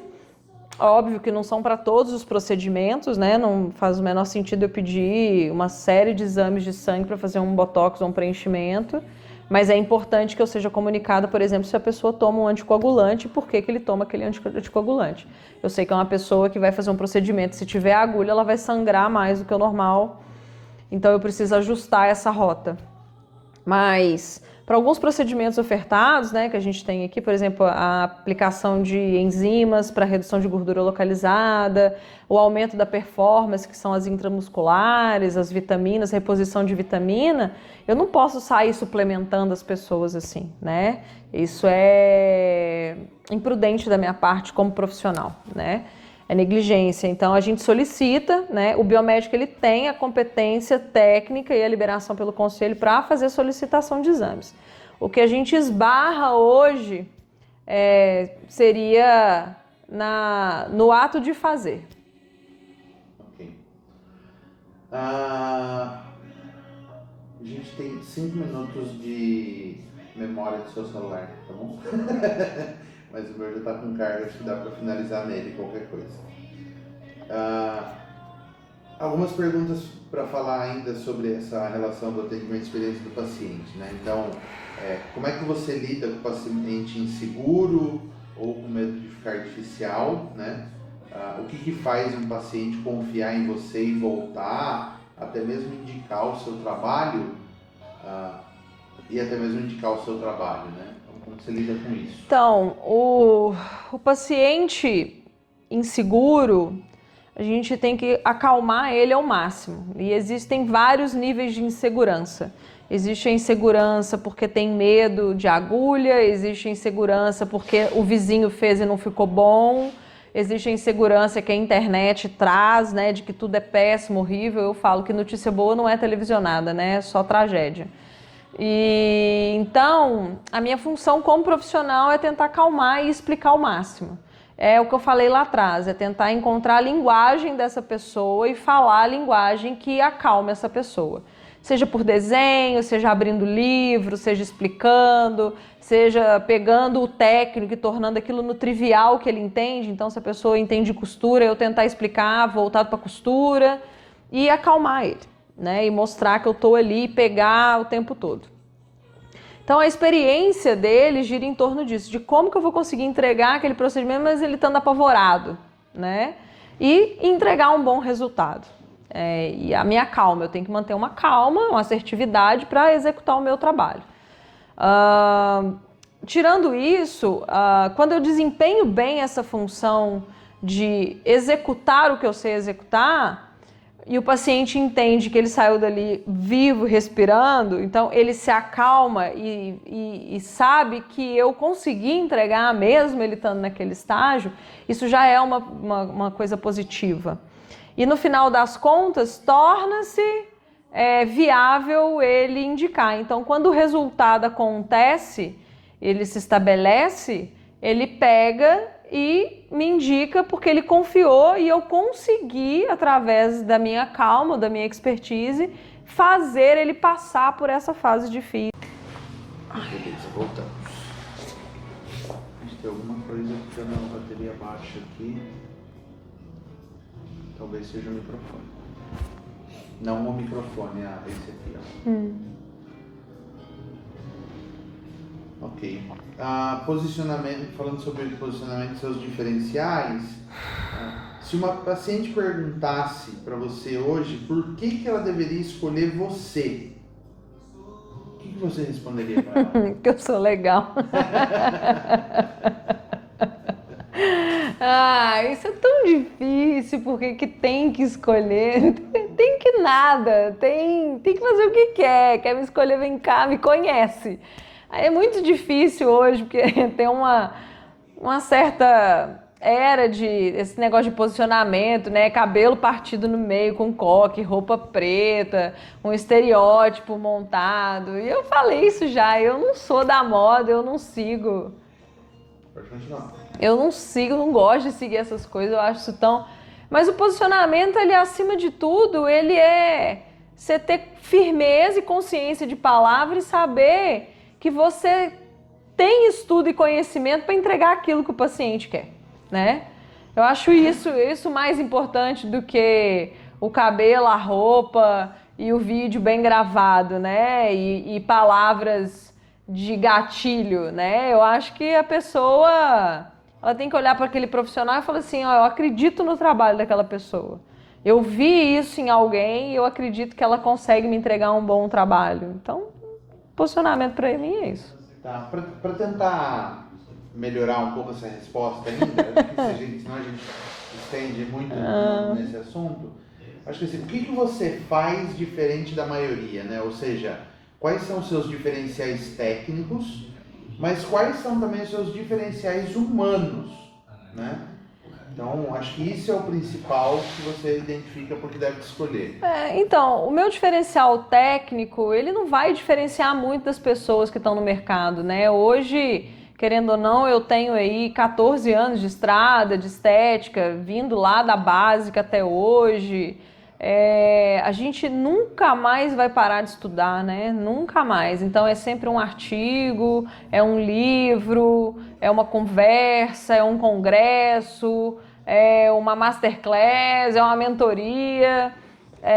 A estética, ela se reinventa o tempo todo, né? Você pega a roda, vai lá, põe ela quadrada, depois você põe ela triangular, depois você põe ela redonda, mas é a mesma coisa.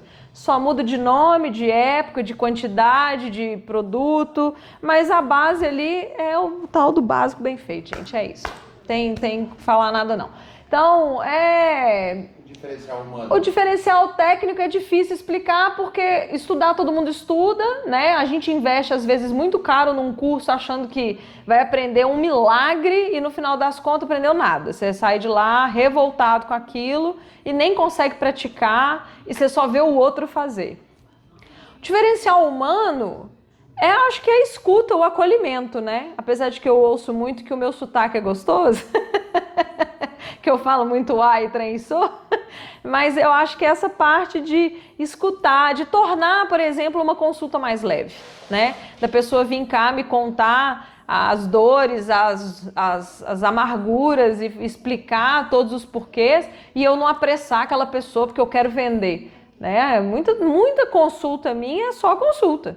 Nem tudo naquele momento vira venda. Isso é meu diferencial humano. O dinheiro é importante, eu preciso, tenho conta para pagar, eu quero crescer, quero evoluir, quero viajar, né? Mas não é tudo. Então, eu também preciso entender o momento do paciente, porque se eu vender só por dinheiro, só porque eu preciso vender, a chance daquilo ali não ficar bom ou de dar errado é muito grande.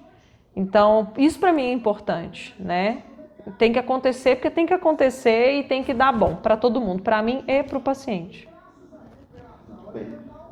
Você conseguiria falar 2 ou 3 palavras que você gostaria que os pacientes associassem ao seu nome quando fala de você como uma estética e 2, 3 palavras que você não gostaria que falassem de você?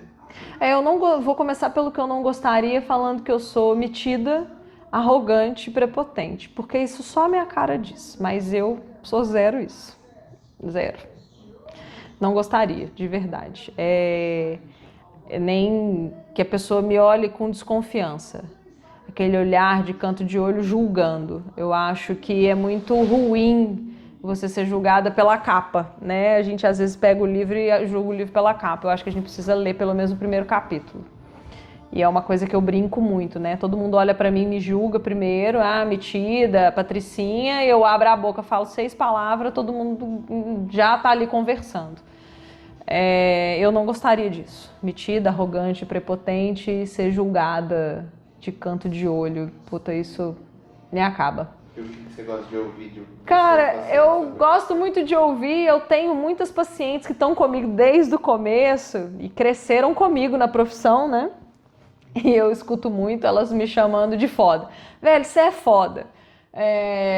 E é difícil, né, a gente aceitar isso e falar, puta, eu sou foda. Não é fácil você olhar e falar assim, nossa, eu sou foda. Mas isso é uma palavra que eu escuto muito. Outra coisa que eu escuto muito, tá? E não é nem que eu gostaria, mas é tipo, eu faço milagre. Às vezes é a multiplicação dos preenchedores, né? A pessoa não pode, não tem condição, mas você precisa entregar um resultado. Tipo, nossa, você multiplicou e fez milagre. Eu gosto muito disso, né? Que na verdade nada mais é de que ela faz muito mais com menos. É um bom resumo. E uma coisa que eu escuto muito também é que as pessoas falam que eu viro amiga, né, dos meus pacientes, né? Isso é bom por um lado e ruim por outro, que a gente recebe uns áudios nos horários inapropriados. Mas é isso, esse acolhimento. Aquela menina ali, ela é acolhedora, ela é amiga, né? Ela é gentil. Eu acho que isso é gostoso de ouvir também. Muito bom. Uma pergunta básica que a gente sempre ouve na vida da gente é como a gente se vê daqui 1 ano, 5 anos, 10 anos, enfim. Minha pergunta para você é um pouco diferente disso, né? Claro, influencia em dizer como você se vê daqui 1 ano ou daqui 3 anos, né? Mas principalmente assim, você imagina que o seu consultório vai migrar para uma clínica ou você pretende manter como consultório? O que você não quer perder de jeito nenhum se o seu negócio crescer, né? Que tipo de crescimento que não combina com você? Coisas mais nesse sentido. Então, quando eu abri meu consultório em 23, eu fiz um plano mental para ele acontecer, que em 2 anos eu queria pelo menos um espaço com 2 salas. O que eu consegui em 2 anos foi mudar de sala. Eu saí de um lugar para o outro, mas um lugar infinitamente mais acolhedor, mais próspero, que eu posso dizer. Lá no meu primeiro consultório, eu também planejei que 3 anos depois desses 2, ou seja, num total de 5 anos, eu estaria numa casa grande multifatorial, de atendimentos múltiplos, com esteticista, com massagista, com reiki, acupuntura, com cílios, sobrancelha, com uma área embaixo para os maridos, para os pais também irem aproveitar, ou seja, com barbearia, com uma área de espaço kids para quando as mães forem com criança ter um monitor cuidando. ter um consultório para nutricionista ou nutrólogo, ter um consultório médico de atendimento ali, né, para uma coisa voltada mais para a parte da estética, terapias, enfim. Eu pensei numa casa grande. E hoje eu faço parte de uma grande casa de psicanalistas. Não é meu, mas eu me sinto parte disso.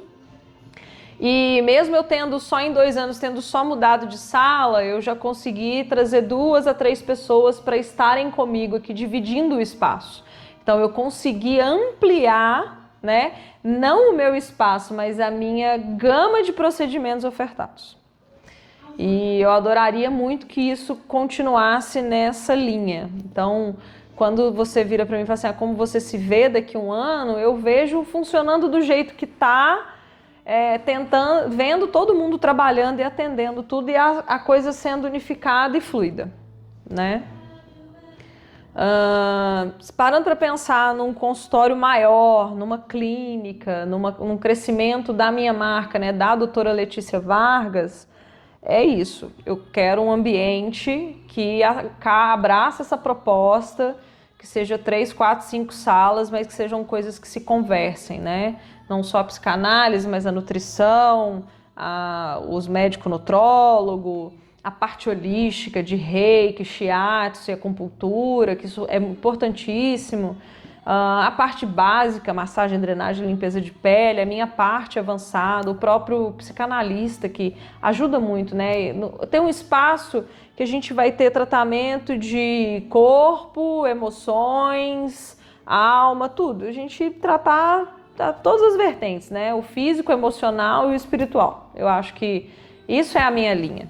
E eu ficaria muito triste se eu conseguisse, né? Ou quando eu conseguisse chegar nisso, de perder essa característica ouvinte acolhedora, que é o conversar, que é o ouvir, que é o brincar, né? Tem paciente que chega aqui muito séria, às vezes eu quero dar aquela descontraída, meu pai acha isso péssimo, fala que eu tenho que ser séria, mas ser sério o tempo todo nem sempre é legal, acho que a gente precisa levar a vida com mais leveza, né?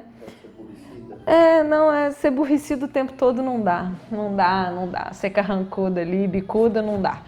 Então tem hora que a gente precisa dar uma relaxada e brincar e também para diminuir o clima de tensão, né? Então eu não gostaria de ver isso no meu espaço, no espaço meu mesmo, 100%. Também eu não gostaria de ver essa roda de exclusividades, né? Aquilo ali é meu. Não, o paciente é da clínica. Então, ele pode ser abordado e pode ser tratado por todos, né? Não existe essa exclusividade, né? Você diria que, se eu perguntasse, você quer ser referência em quê e que legado você quer construir, é essa questão de você ter uma clínica que cuida não só da parte estética das pessoas, mas que cuida do emocional, a referência seria essa. É ter um espaço que cuide de pessoas, que cuide, isso, é cuidar das pessoas, é cuidar do emocional, do físico, da saúde, né? A estética hoje, ela é saúde, ela faz parte da saúde, né? Ela não é só ostentar, não é só beleza externa, volta na frase que eu falei lá atrás, é a sintonia ali de você interno para o seu eu externo. E tem muita gente que aparenta uma coisa por fora e tem atitudes condizentes com a aparência, mas internamente é outra completamente. Então eu queria isso, né, que as pessoas se sintonizassem mais, igual o Avatar, né, liga o cabinho USB ali com a árvore e vive a essência da vida mesmo real.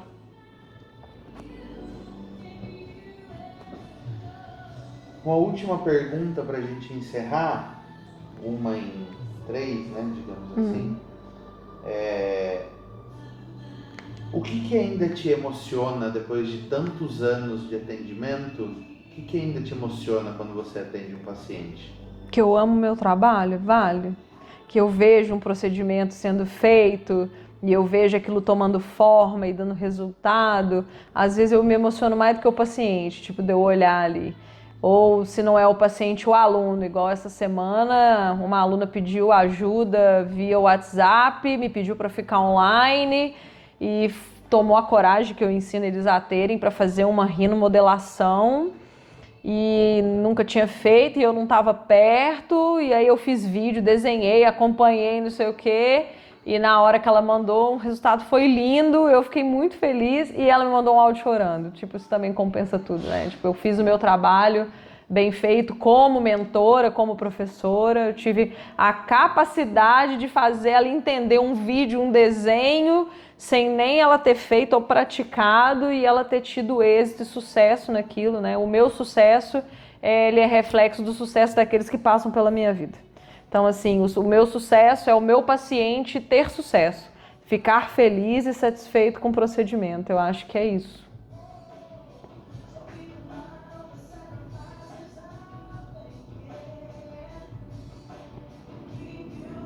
Se você pudesse, bem clichê, resumir sua história profissional em uma frase, você acha que seria que tipo de frase? É uma frase que está no meu WhatsApp, que eu não vou lembrar ela toda agora. Ah, o impossível é só questão de opinião.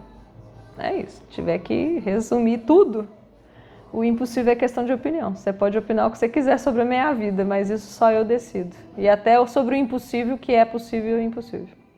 E se sua marca tivesse que deixar um recado para os seus pacientes, possíveis pacientes, qual é o recado que sua marca deixa? Ah, vamos brincar um pouquinho? Vem tomar um cafezinho, comer um pão de queijo comigo. Isso. Eu sou mineira, fazer o quê? Senta aqui, vamos prosear. É isso, maravilhoso.